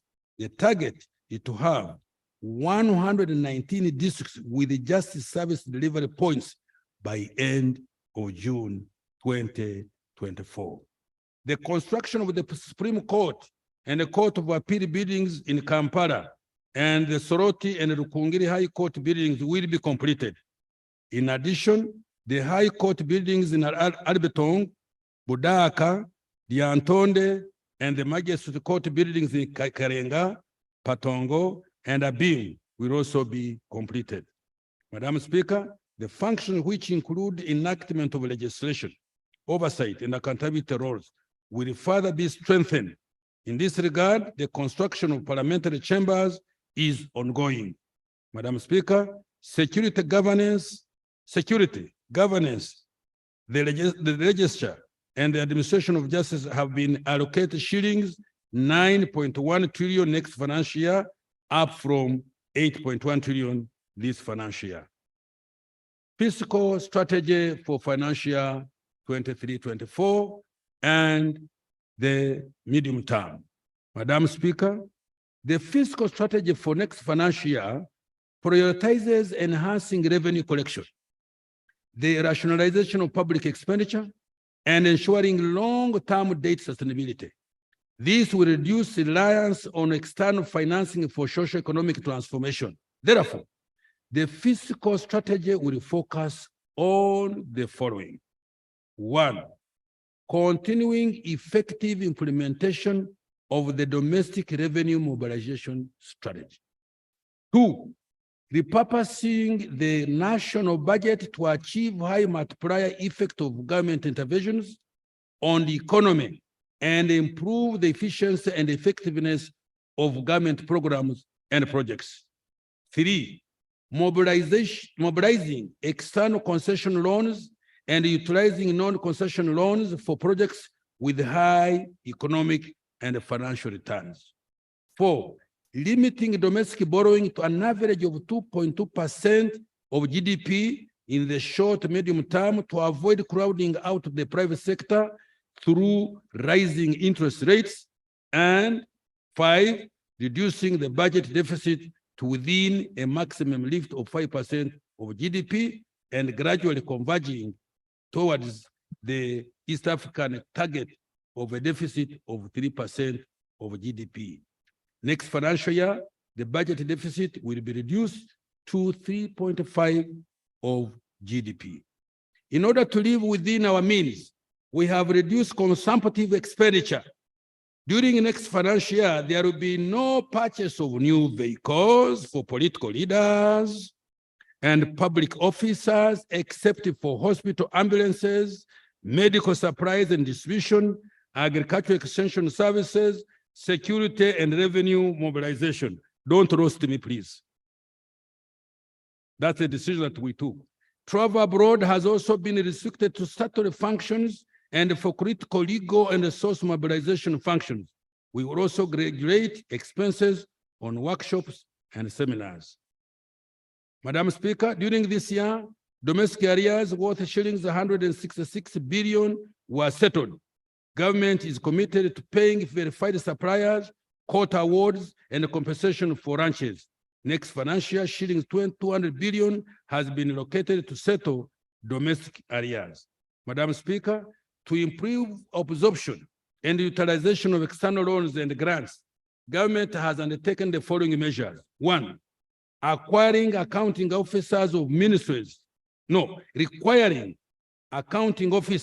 ministries, departments, and agencies to provide quarterly physical performance briefs to the Minister of Finance, Planning and Economic Development, and Office of the Prime Minister on the performance of externally financed projects under their jurisdiction. 2, ensuring project selection, design, approval, and analysis is undertaken before the project is approved for funding. 3, providing a dedicated fund for land acquisition and right of way instead of earmarking funds for particular projects to address delays in compensation. 4, commencing project implementation only on sites where there are no rights of way and other physical encumbrances. 5, requiring all environmental and social safeguards to be enforced by the Ministry of Gender, Labor and Social Development and the National Environmental Management Authority during the project design. 6, enhancing dialogue with the development partners to ensure smooth implementation of externally funded projects. And 7, placing all project coordinators on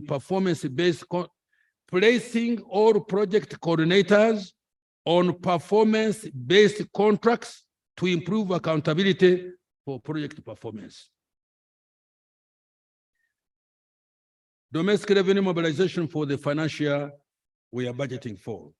Madam Speaker, domestic revenues for financial 23-24 are projected to amount to 29.7 trillion, of which 27.4 trillion will be tax revenue and 2.3 trillion will be non-tax revenue. This represents a revenue effort of 14.2%. 17.3 of GDP. We want to go to 18-20 in the immediate future. Under the domestic revenue mobilization strategy, the objective is to improve revenue collection to between 16 to 18 of GDP over the next 5 years from about 13.5 of GDP currently now. I have said that already.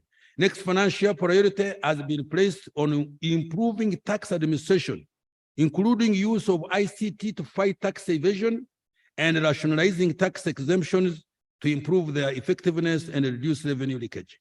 Madam Speaker, government is undertaking the following tax measures and reforms in tax administration to further improve revenue mobilization. Rationalization of tax exemptions. Madam Speaker, to reduce revenue losses from exemptions, next financial year we shall commence the rationalization of tax exemptions. However, we will continue to provide tax exemption based on the following. 1, apply the criteria including minimum requirements for application of any new tax exemptions. 2, assess the costs and the benefits of all tax exemptions to ensure adherence to initial objectives. 3, streamline and clarify the roles and responsibilities in the governance of tax exemptions. Madam Speaker, the respective provisions of the tax laws that provide the following exemption have been repealed. 1, deductions allowed for accelerated wear and tear on plant and machinery. No more depreciation will apply henceforth. 2, exemption on VAT for these diapers, inputs for processing hides and skins into finished leather, and inputs into iron ore, smelting into billets. Tax laws amendment. Madam Speaker, the tax laws have been amended to improve the tax system and ensure fairness.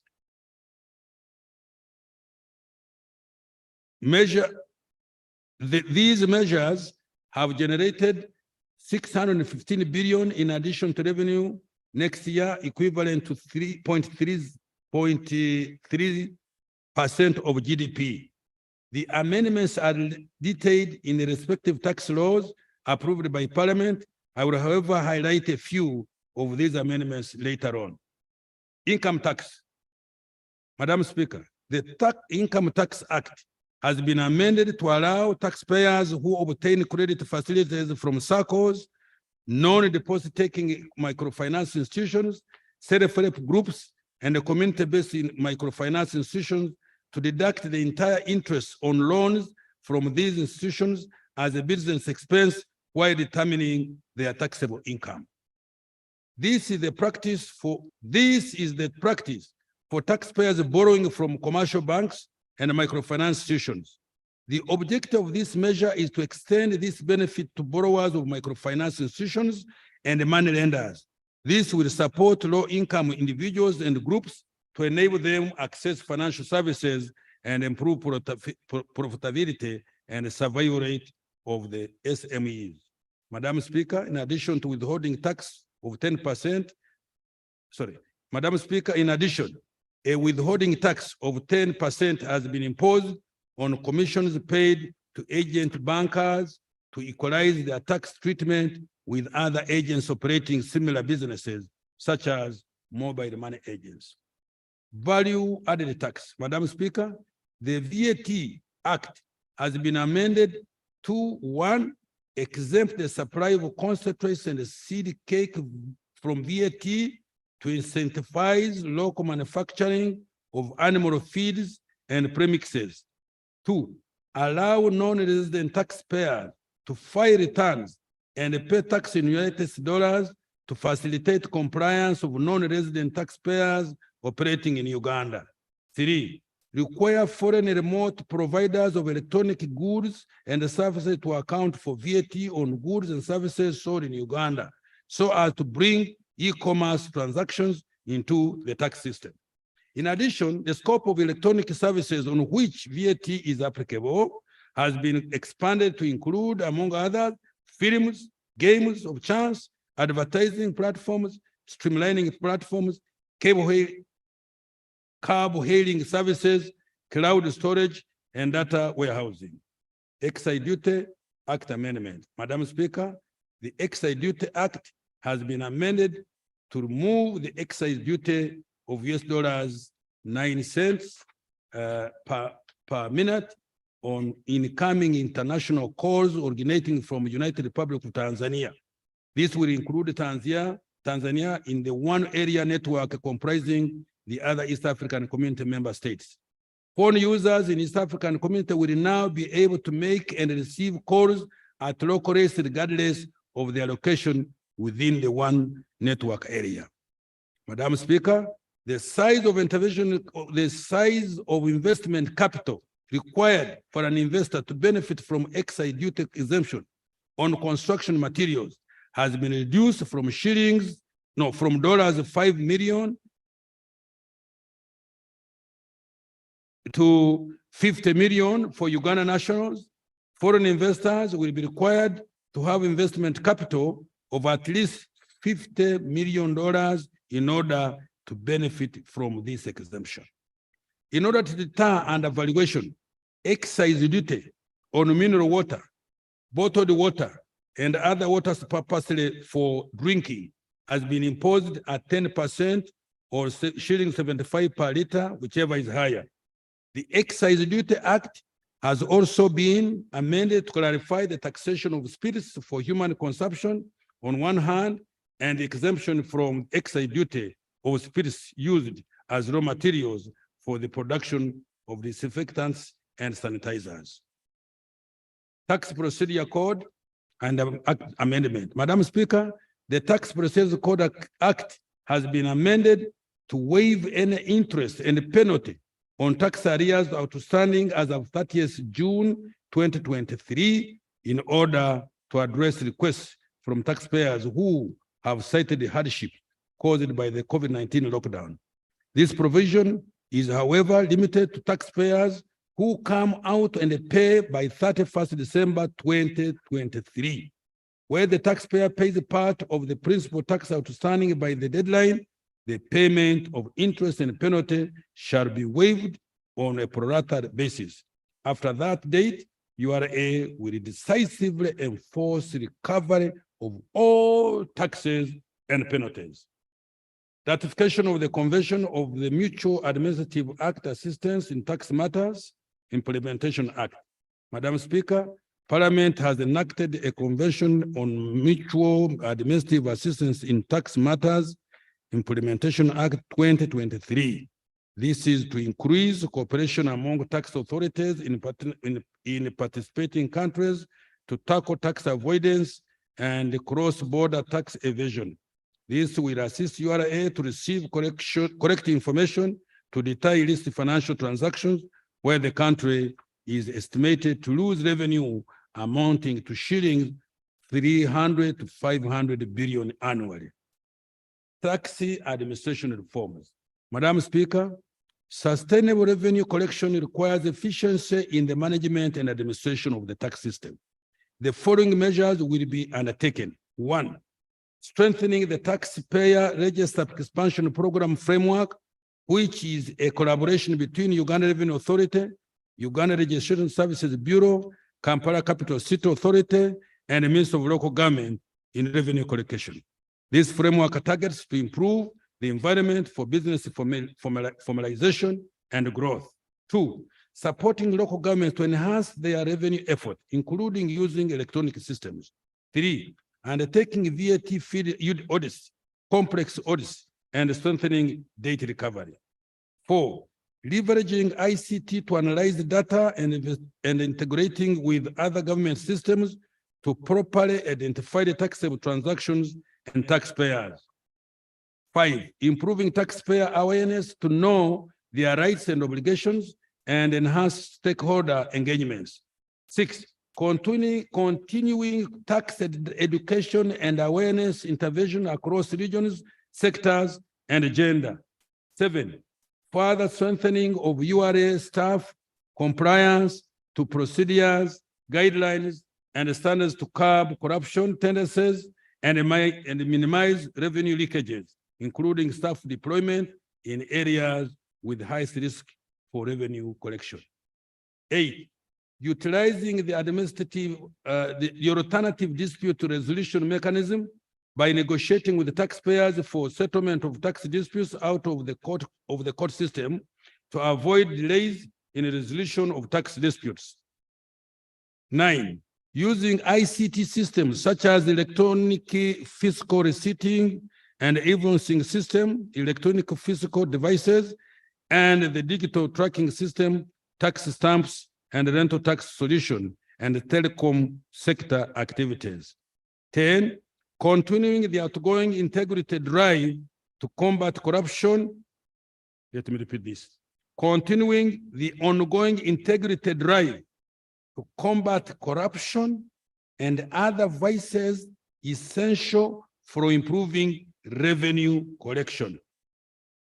11, intensifying the surveillance of wider coverage of porous borders to curb smuggling through extensive intelligence-focused operations supported by use of drones and body cameras. Strengthening regional integration and trade. Madam Speaker, budget consultations with our regional ministers of finance were held on 8th to 12th May 2023 in Arusha, Tanzania, and agreed to make some changes in the East African taxation structure. Madam Speaker, to make our industries more competitive, attract investments, and remove the remaining barriers to trade among African countries, we agreed as East African Community partner states to change the taxes paid on goods coming from outside the East African Community as follows. 1, 0% duty levied on imports of raw materials and capital goods. 2, 10% duty charged on imports of intermediate goods. 3, 25% duty charged on imports of finished goods not readily available in the region. 4, a maximum rate of 35% duty charged on imports of finished goods readily available in the region. And 5, small adjustments to promote import substitution and value addition of our local industries. Now I turn to public debt.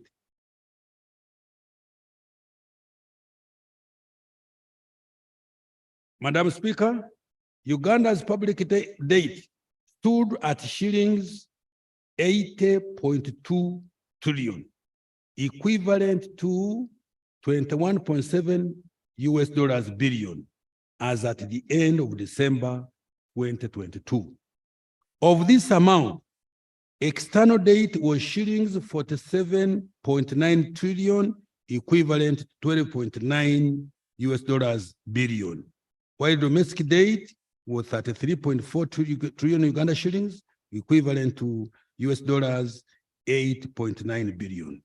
Public debt is projected at shillings 88.9 trillion, equivalent to 23.7 US billion by 30th June 2023. In nominal terms, Uganda's debt to GDP is projected to drop to 48.2% this financial year ending this month, from 48.6% at the end of June 2022. The reduction is due to the government commitment to debt sustainability.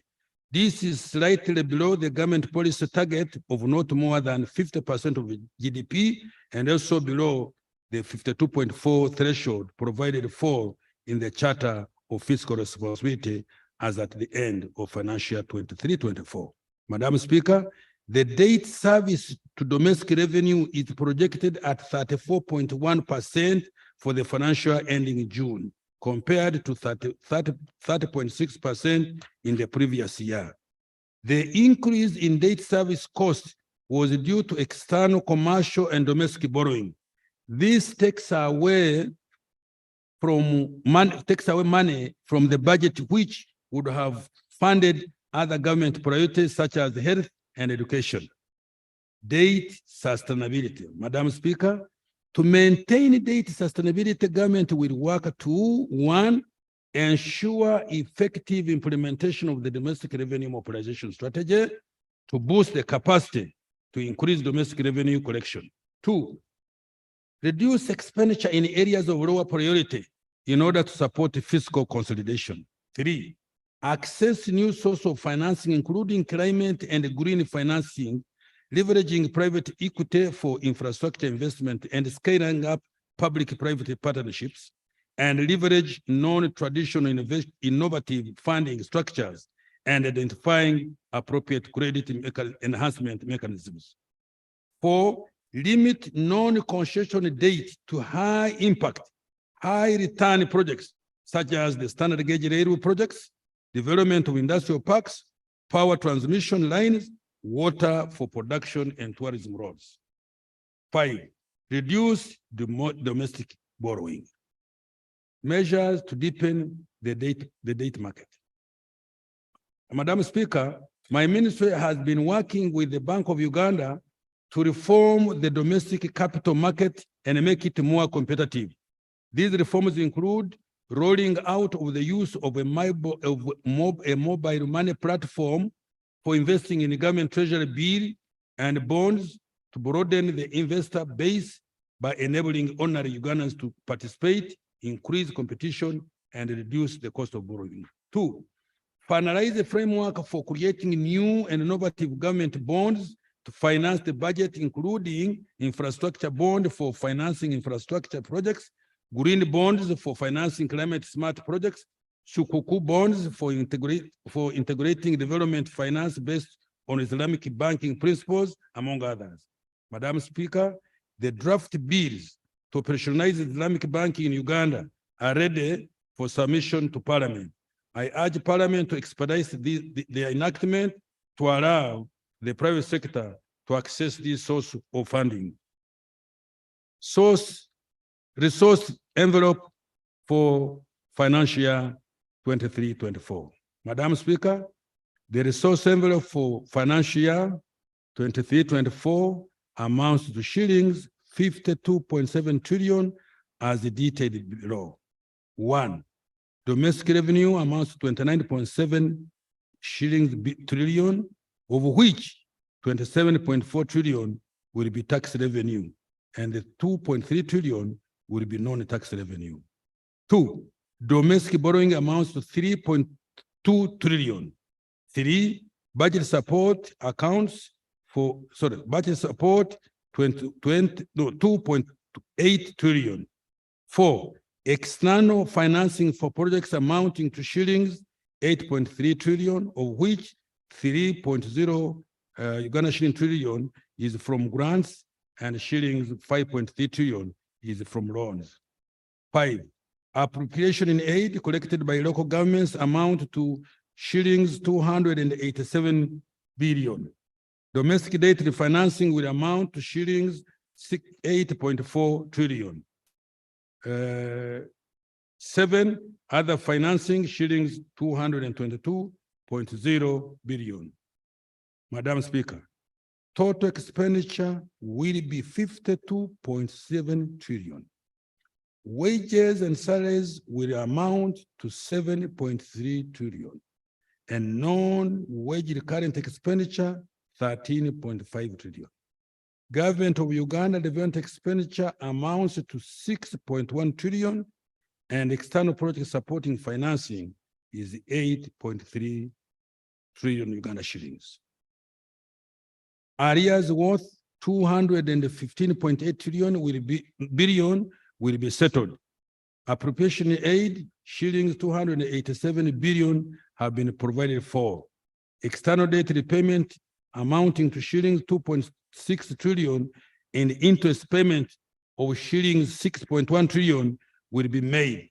Domestic debt financing amounting to 8.4 trillion. Madam Speaker, I have attached the details of the resource envelope and other allocations for financial year 23-24. I conclude. Madam Speaker, this budget is dedicated to the Ugandans who are currently not in the money economy. Let me repeat, Madam Speaker, this budget is dedicated to those Ugandans who are currently not in the money economy. To those individuals and households whose income per year is below 20 million shillings. They have now the opportunity to utilize the support that the NRM government has provided under the parish development model, the MIOGA, and other government initiatives.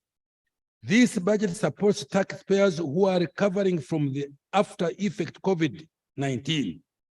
For industrialists and entrepreneurs, it improves the environment within which you are operating. It aims to lower the cost of doing business, reduce the time spent transporting goods, including agricultural produce from farm to markets. It also ensures that what you produce and manufacture is competitive in the region and the global export markets. This budget supports the transformation from a raw material-based economy to a manufacturing and knowledge-based economy. It therefore promotes value addition, business growth, and job creation for the youth, women, and all Ugandans. It is a budget that opportunity for every Ugandan to have a stake in this economy.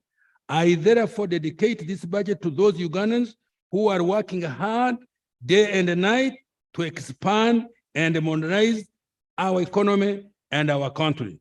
I beg to move, Madam Speaker. Thank you so much, Honorable Kasaija, Minister of Finance.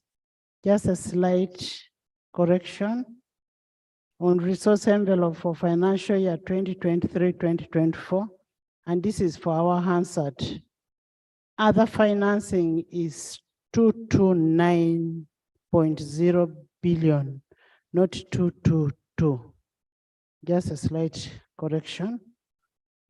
Then on the public debt stock, the public debt stock is 80.8 trillion, not 80.2. That is what is on your record. So the Hansard should be corrected. Yeah. Then on the issue of the loan which Uganda intergovernmental fiscal transfers, that is phase 2. Then Uganda Secondary School Expansion Project. These loans were approved in 2021. And what is delaying the implementation is the acquisition of ownership of land. One of the conditions that was given is that the schools must give ownership. There should be evidence of ownership. So we request local government and central government to ensure that there is ownership of this land for implementation of the loan. Otherwise, we are already paying the interest. The other issue is on, I had members echo on the issue of the standard gauge railway. The standard gauge railway, a loan was passed in 2021 by Parliament and was returned in 2023 after change of term of borrowing. The terms of borrowing were changed, so the loan is still with the Committee of National Economy. The standard gauge railway is not completed. The meter gauge railway. The meter gauge railway is not completed, so it is not correct that it is completed. Thank you. Thank you very much, Madam Speaker. Some of these statements were made in anticipation that as soon as we resume Parliament, action will be taken, because they are now being added on the budget of the coming year, Madam Speaker. But where the record is inconsistent with yours, first of all, I will apologize, but I will go and check with my team and see where the mistake is, and I will go for you that in writing. Thank you. Thank you so much, Honorable Minister, for the report. And we want to congratulate you. Thank you. Honorable members and distinguished guests, as I said before, that the president is attending virtually and would love to make his remarks on his budget. You know, constitutionally, the Minister of Finance is none other than the president. I now want to take this opportunity to invite His Excellency the President to make his remarks and crown the budget speech. Your Excellency, you're most welcome. Kindly address Parliament and by extension, the nation.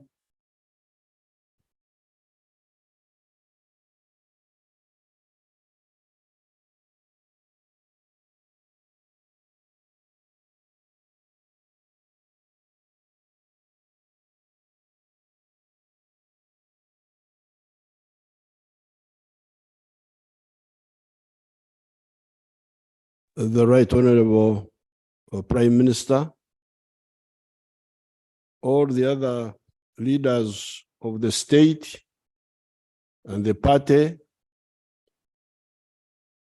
their highnesses, the cultural leaders, ladies and gentlemen. I thank the Minister of Finance for reading the budget on my behalf.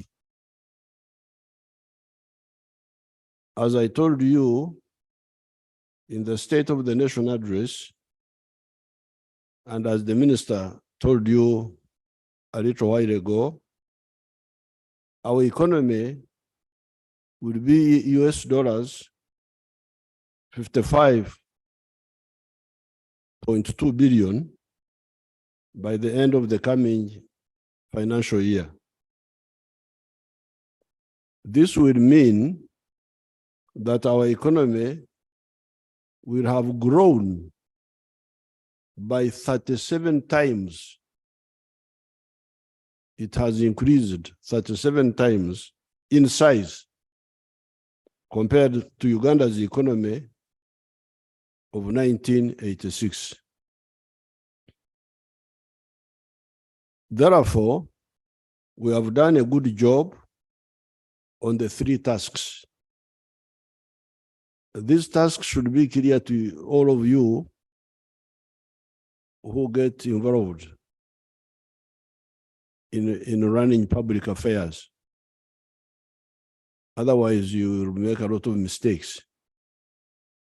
The three tasks are what we called minimum economic recovery. That is what we set out to do in 1987. Minimum economic recovery, number one. Two, expansion of the sectors that had recovered. Those sectors which had recovered, to expand them. And three, diversification from the original narrow spectrum of the colonial times of the 3 C's and 3 T's. You remember I have told you many times about that economy of the colonial times of the 3 C's and the 3 T's. The 3 C's being cotton, coffee, and copper, and the T's being tobacco, tourism, and tea. So therefore, number one,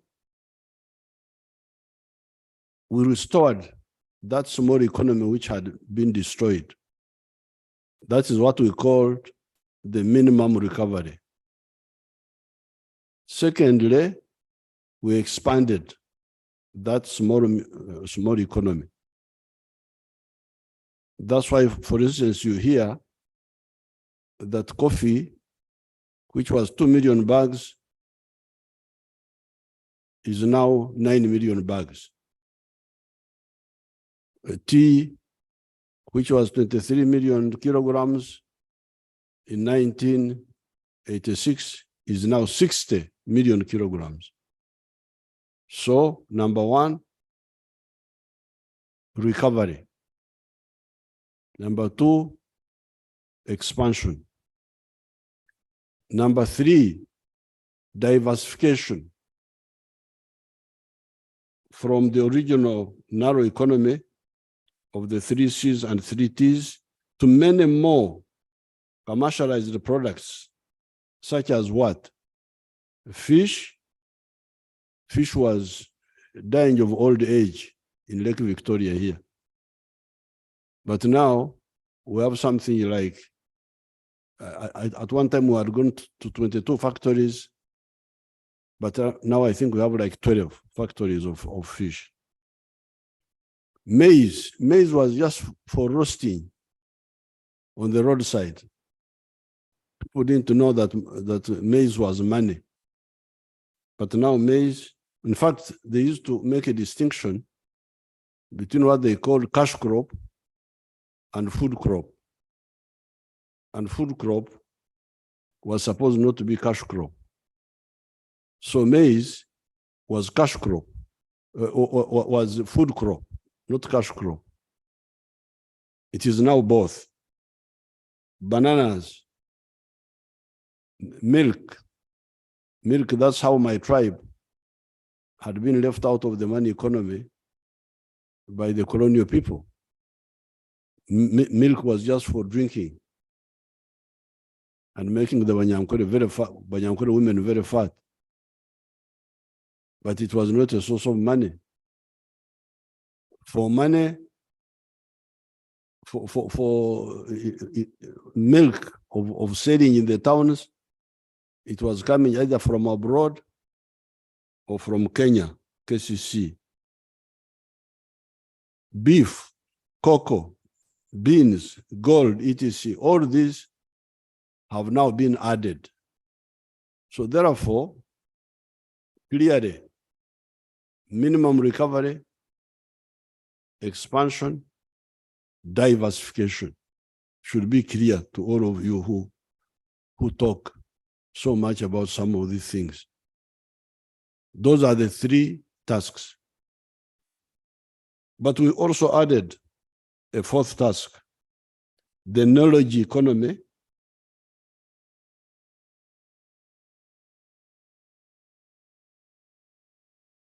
For instance, automobiles, technology. When you talk of Chira, you are now talking of a new economy. You are no longer talking of just coffee and agriculture and hotels. You are not even talking of simple manufacturing. You are talking of high knowledge, high tech manufacturing. So this is the 4th task now, the transformation, minimum recovery,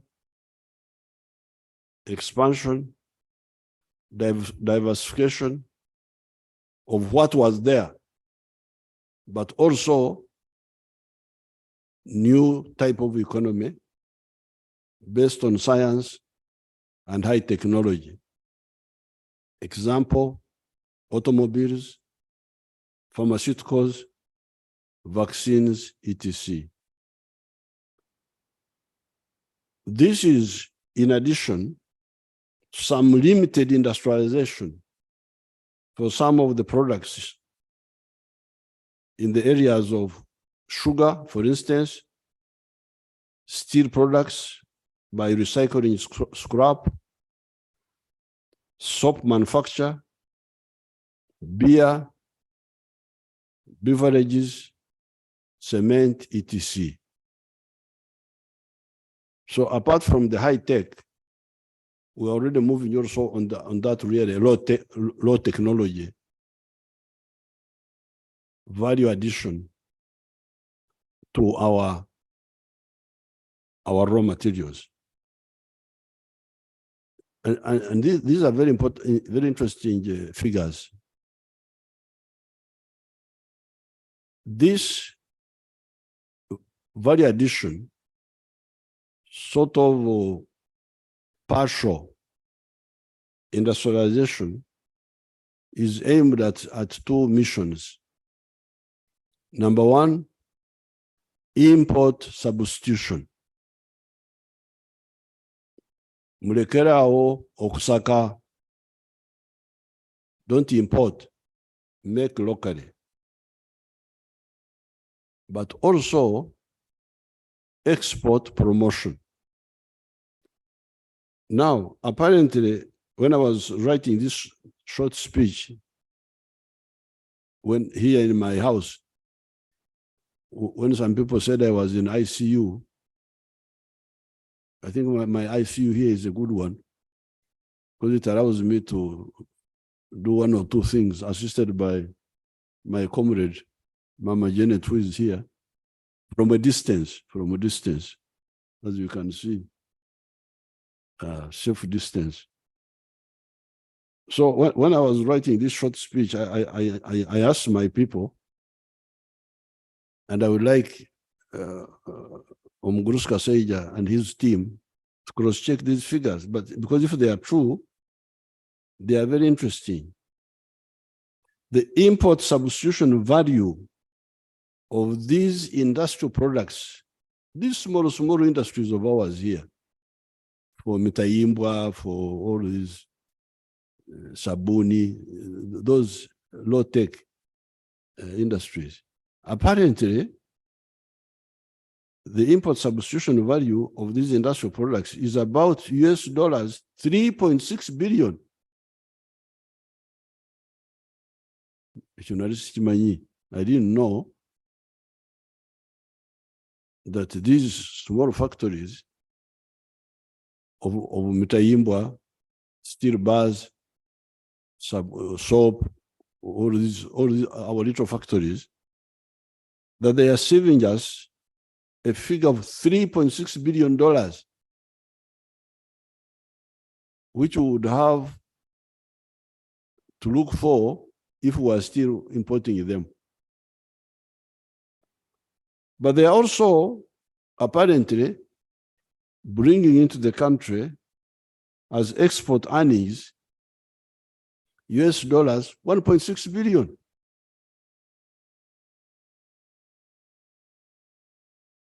Omukazi omunyankore we yagambira antukayize ngo bere etutu yo bere shagama. There was this munyankore woman who was catching locusts. You know, the other time when you had a problem of locusts, when they were threatening us, many people did not know that some of the Ugandans were not happy with me because I killed the locusts quickly. But some of the Ugandans who eat the locusts, they said, this man has spoiled our food. He should have allowed us to deal with these locusts. NCG. They used to catch them and eat them. So in the 1930s, when the locusts invaded us, a Munyankore woman went into the papyrus swamp to catch the NZJ, the locusts. And she was carrying a child on the back. And she was so excited with catching the locusts. Those papyrus plants sometimes can be very sharp if they are broken. So the papyrus fragment cut the throat of the child at the back, and the woman had a warm liquid, and she thought it was sweat. But when she finished catching the locusts and said, I thought it was sweat. It has turned out to be blood.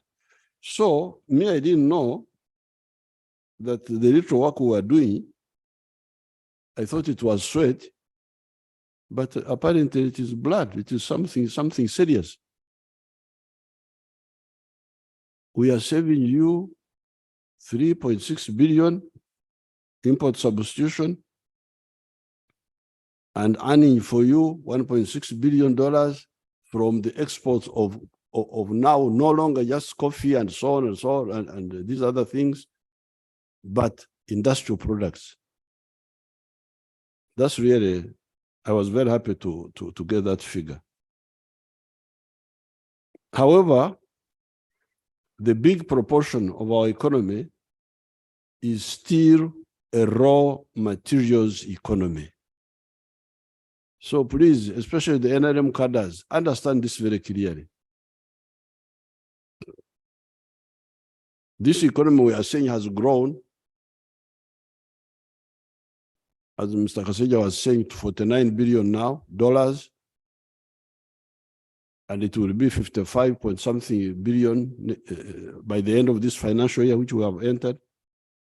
You should know that Chivaro, that estimation is mainly a raw materials economy. Economy ekyali mu kutunda embidde, selling the embidde, the sour bananas before you process them. Meaning, unprocessed coffee, although I am putting on fine spinners shirt here, still much of the cotton is sold as raw material. Maize, you can imagine we sell maize, Owempeke, maize of grains outside. And then we import animal feeds, you can imagine. Animal feeds are from mainly maize. You sell grains of maize, you import animal feed more expensively. And our poultry farmers are crying for animal feeds. And the other people of the pigs and so on. And even the cattle people. Until recently, we have been importing leather from outside. You can imagine, Amaliba, skins and hides. Until recently, when I built that leather factory in Kaumu, our people were importing leather from China and from India. Now, this is where, and I was hearing all of you making speeches there, but I am begging you, all the NRM cadres, this is where history demands collective and cohesive action from the NRM cadres. Now that we have got an educated workforce, because now we have got, you saw what Mr. Kaseja was saying, that 80% of Ugandans now can read and write. You heard him saying it there. 80% literacy rate, 80% from 43% are literate. Now that you have got an educated workforce, now that we have got enough electricity, now that we have got good roads, and that we are building or repairing the railway system. Here in the speech, I did not add, but Mr. Kaseja talked about it. We have got cheap money in UDB for industry. Every effort must be made to add value to all our products. Because this is what is lacking now. To add value to all our products. add value to coffee, please. Why? Because you will get money more than 10 times more when you add value to coffee than the way we are selling it now. To cotton, timber, cocoa, even fish products, although the factories are producing fish fillet and so on, but we can add more value, apparently. Gold, we need more gold refineries. Iron ore, we don't want to sell iron ore unprocessed to anybody. We need to sell steel, copper, vermiculite. There's a lot of vermiculite in Bugisu there. Phosphates, you can imagine we are crying that there is a war in Europe, so we can't get phosphates now. We have phosphates here in Tororo. The Chinese man who had come there, our people stole money from him. He was stupid. He was giving bribes to idiots and thieves. He should have helped me to get them, and I would have hanged them. But we shall get other investors. So, adding value to phosphates, petrochemicals, maize, bananas, etc., etc. By doing this same economy will jump to US dollars 550 billion instead of the mere 55.2 billion we are talking about, laudable though it is. I am happy to say, oh, we have gone to 55.2 billion, but I'm not satisfied. No. And I think in the other speech which I gave on State of the Nation, I quoted the example of South Korea, and I was able to quote for you the economy of South Korea in 1961. I hope you can compare it with Uganda of 1961. I think that time in the other speech I said the economy of South Korea was two something billion. It is now almost 2 trillion. Imagine the little South Korea has got a GDP half of the whole GDP of Africa. Of Africa, Tibaswara. South Korea is half size of Uganda. But they now have a GDP which is, I think, almost 2 trillion. And you hear that, I hear all these people quoting when they go to meetings. African GDP is now 3-something trillion. I really feel embarrassed. Why can't these people keep quiet? How can the whole of Africa have economy smaller than Japan? Because Japan has got something like 5 trillion. Now here you are talking about the GDP of Africa being 3 trillion, and you talk about it. You are not even embarrassed. Me, I'm embarrassed to talk like that.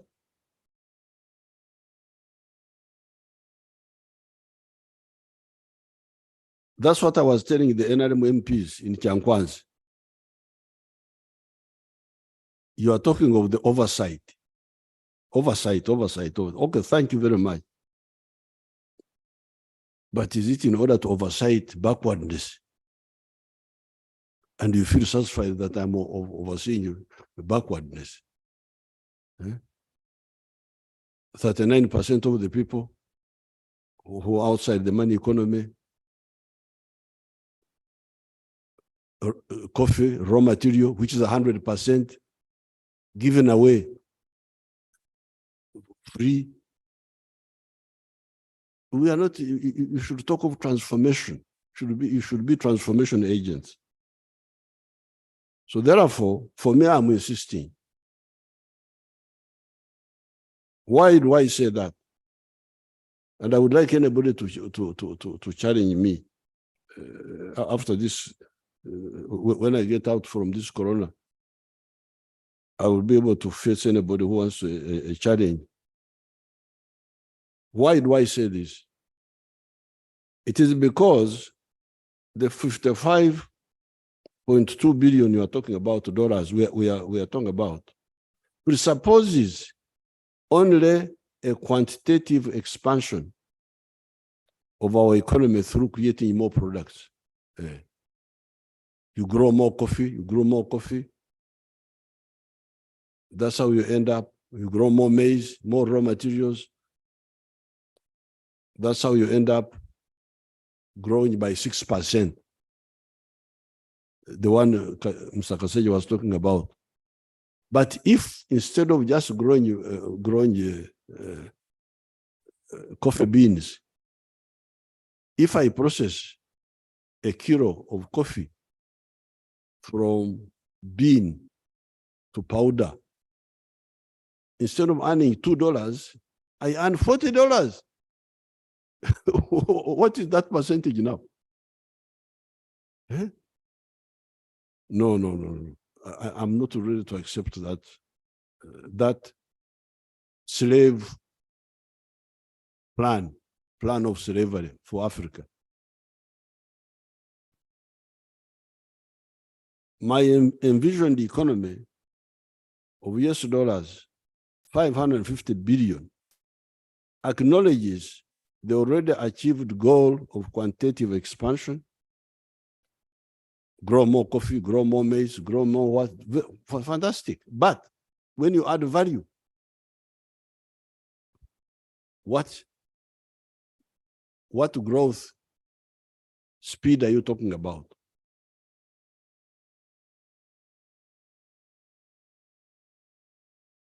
But adds another element. My envisioned economy of the US dollars 550 billion acknowledges the already achieved goal of quantitative expansion, but adds another element of qualitative leap through value addition. This is what I'm talking about. That is not all, however. Remember, there are still 39% of our households that are still spectators instead of being part of the players. These are the Bakorele Chida Kyonka, teach me Ichkeken, working only for the stomach. Here below is a report written for me by Major Gaba, one of our army officers, about one of our wealth creators, Nyakana of Rwengaju, near Fort Portal. This army officer wrote for me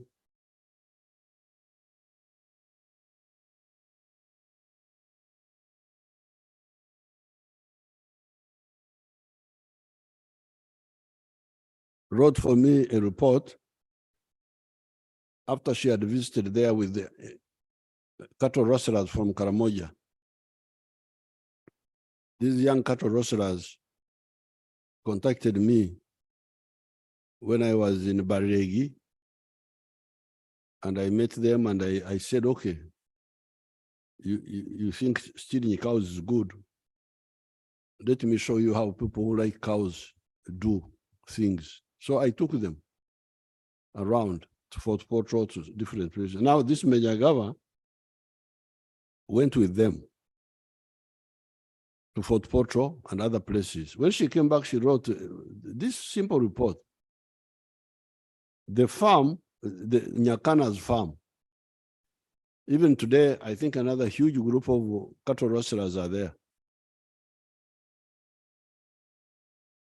Mr. Nyakana's farm sits on 1.25 acres and does the following economic activities. Number one, zero grazing. It has a total number of 6 cows, out of which 5 are lactating. These 5 cows produce 116 liters of milk per day. A liter of milk in the area ranges between shillings 1,000 and 1,200.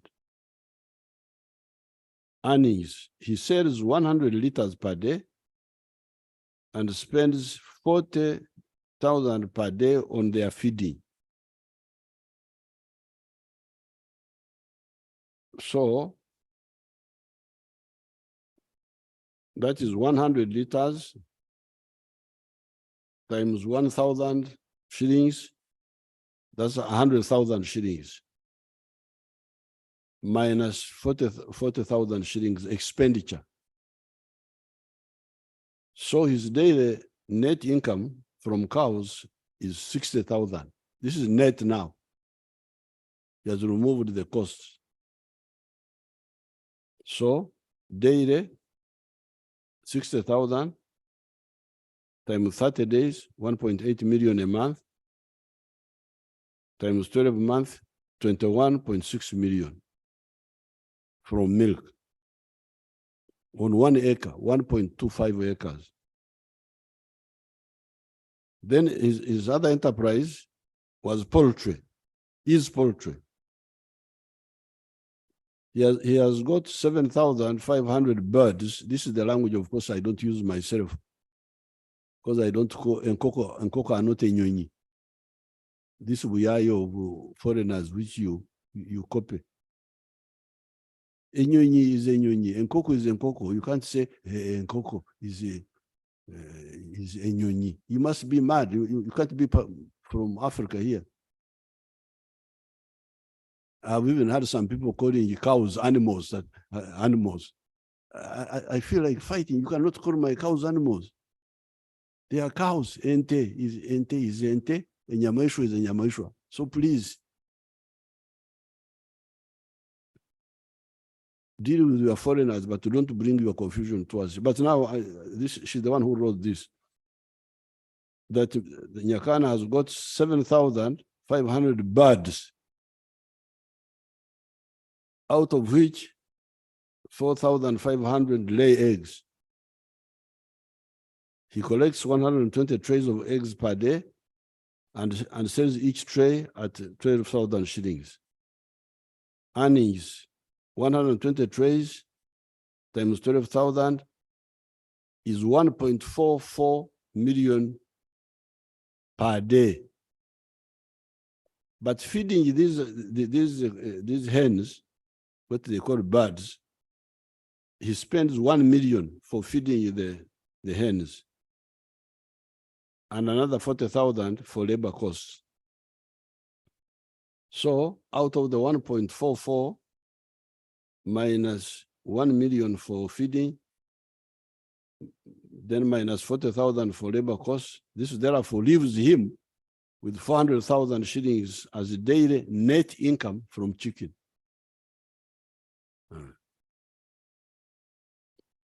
400,000 per day times 30 days is 12 million in a month. 12 million times 12 months is 144 million net. This is somebody in the village. He has got net 21 million from milk and now has got net 144 million from eggs. Then he also has feeds processing mini factory. He has feeds processing plant which produces feeds for cows and chicken and pigs. He also has got manure. He produces manure for his farm and also sells out to other people at shillings 600,000 per month. Then he produces also gas production. He produces a lot of gas from his farm and has plans of packing it in cylinders for sale. So I'm going to get Major Gaba's report, put it properly in a glass cover, and put it in the Uganda Museum. Not my own speech, no, but what Agaba wrote for me. Because I want history to come and see what I've been telling you. What you can do from 1.25 acres. because I'm tired of talking as if I want you to come and clean my house or look after my cows. So I'll put it in the museum. Not my speech as a whole, but this report by Major Gawa, because she wrote it very well. That's how I put it in this speech. Nyakana now employs 15 people on this 1.25 acre farm. Some time ago, I pointed out that if 7 million 1 acre farmers created a mere 10 jobs each, not Nyakana's 15, would create 70 million jobs, more than the population of Uganda.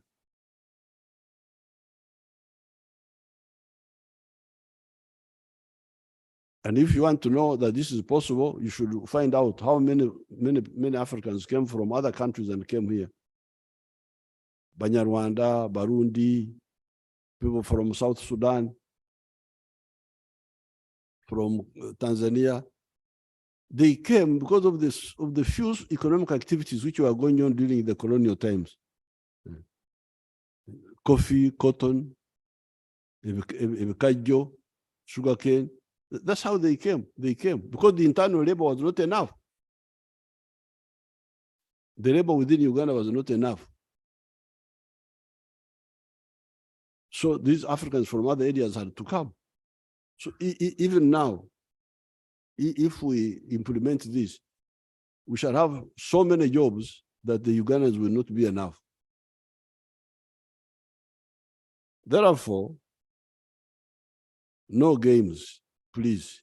No games, no delays, no corruption, no aloofness by leaders and officials in the issue of value addition, and no relenting on PDM and Emyoga.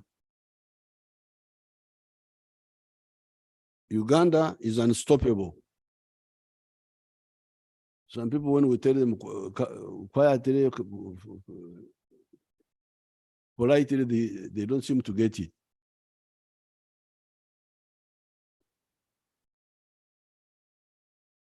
On the side of agriculture, I did not talk about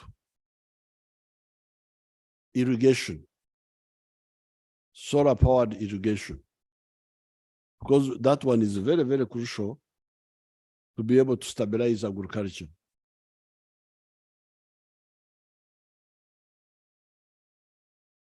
You had your budget, Ugandans, of Uganda shillings 52 trillion.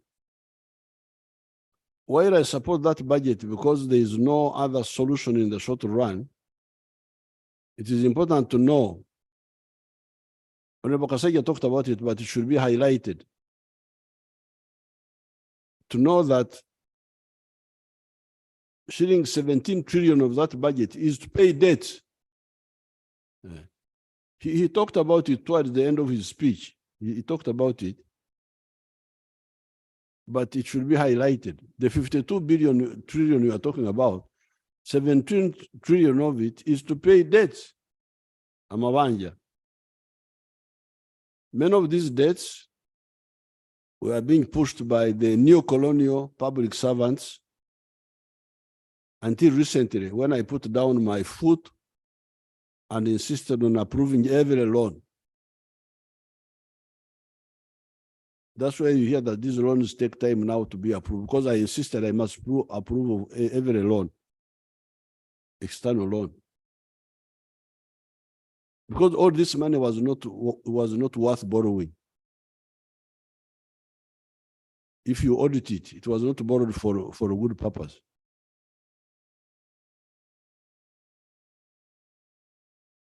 The way forward is that we should borrow less, and I'm glad the minister talked about that, or not to borrow at all. With the discipline, we do not have to borrow at all. URA is also still under collecting taxes. Those URA people, I saw Mr. Msingus there in the TV there, but they're also not doing a good work. Their tax GDP ratio of 13% is not serious. In Europe, countries like Holland, our tax GDP ratio of 39.7%. However, we say in our language here, ekitata muhima tekimala konte. When a cattle keeper still has life, he will get new cows, even if the old ones died. We shall learn from the mistakes of the past and perform better. Now, what I want the NRM cadres to understand is that in order to do the industrialization I talked about, we don't have to use government money. The government money has already been used on the basics, infrastructure, security, and so on. The strategy is to handle well the private sector. Private sector can help us industrialize our country, provided we handle them well. I want to thank all the Ugandans who have been praying for me. I've been watching you praying for me at the National Chairman's office, Babaranda and Hadija Muzukuru, praying in All Saints Church, praying in signing the board here near the gate, and all the others who have been wishing me good luck. I appreciate really. It's good to know that I am not as bad as some people try to make me, and that there are Ugandans who appreciate. I also want to congratulate our people in Bukedea. What Right Honorable Speaker spoke about. I was following our guard there, a call, was elected as chairperson with a big majority after the death of the other chairman, who was also NRM. I congratulate all those who are involved. I congratulate Right Honorable Anita Among, because she helped us a lot. It's not illegal for speaker to have a clan. Is it in the constitution that a speaker must have no clan, including a political clan? So if it's not unconstitutional, then I want to salute her. And the NRM people who stood down, because there were NRM people who stood down for our call. So I thank you, and I wish everybody good luck. Next time when I come on the TV, I will talk about Corona, because now I am an expert and I'm also a veteran of Corona. So you count me among the veterans. Thank you very much.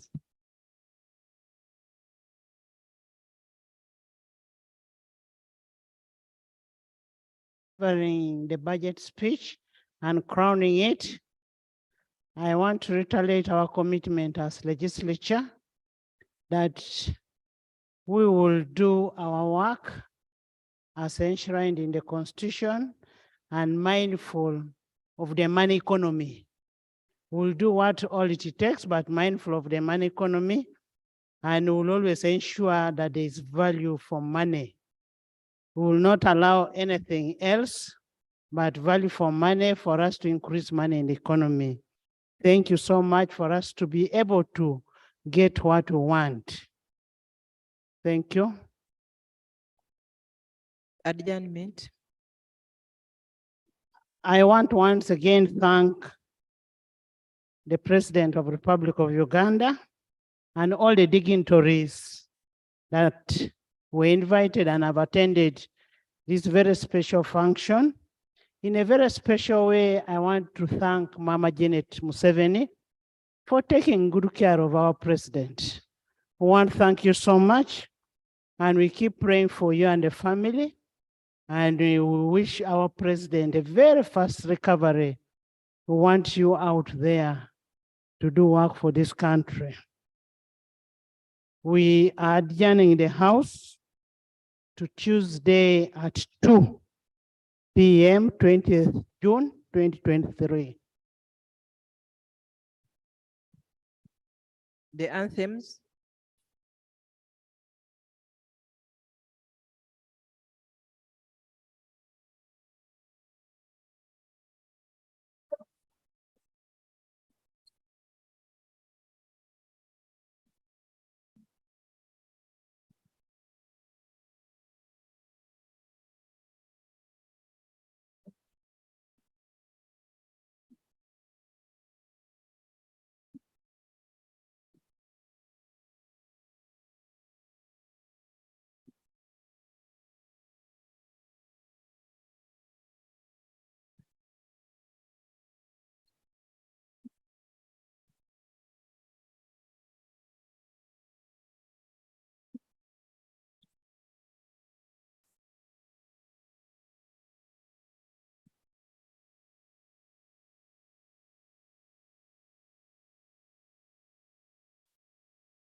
Thank you so much, members. All of you are invited to the poolside Serena for an evening.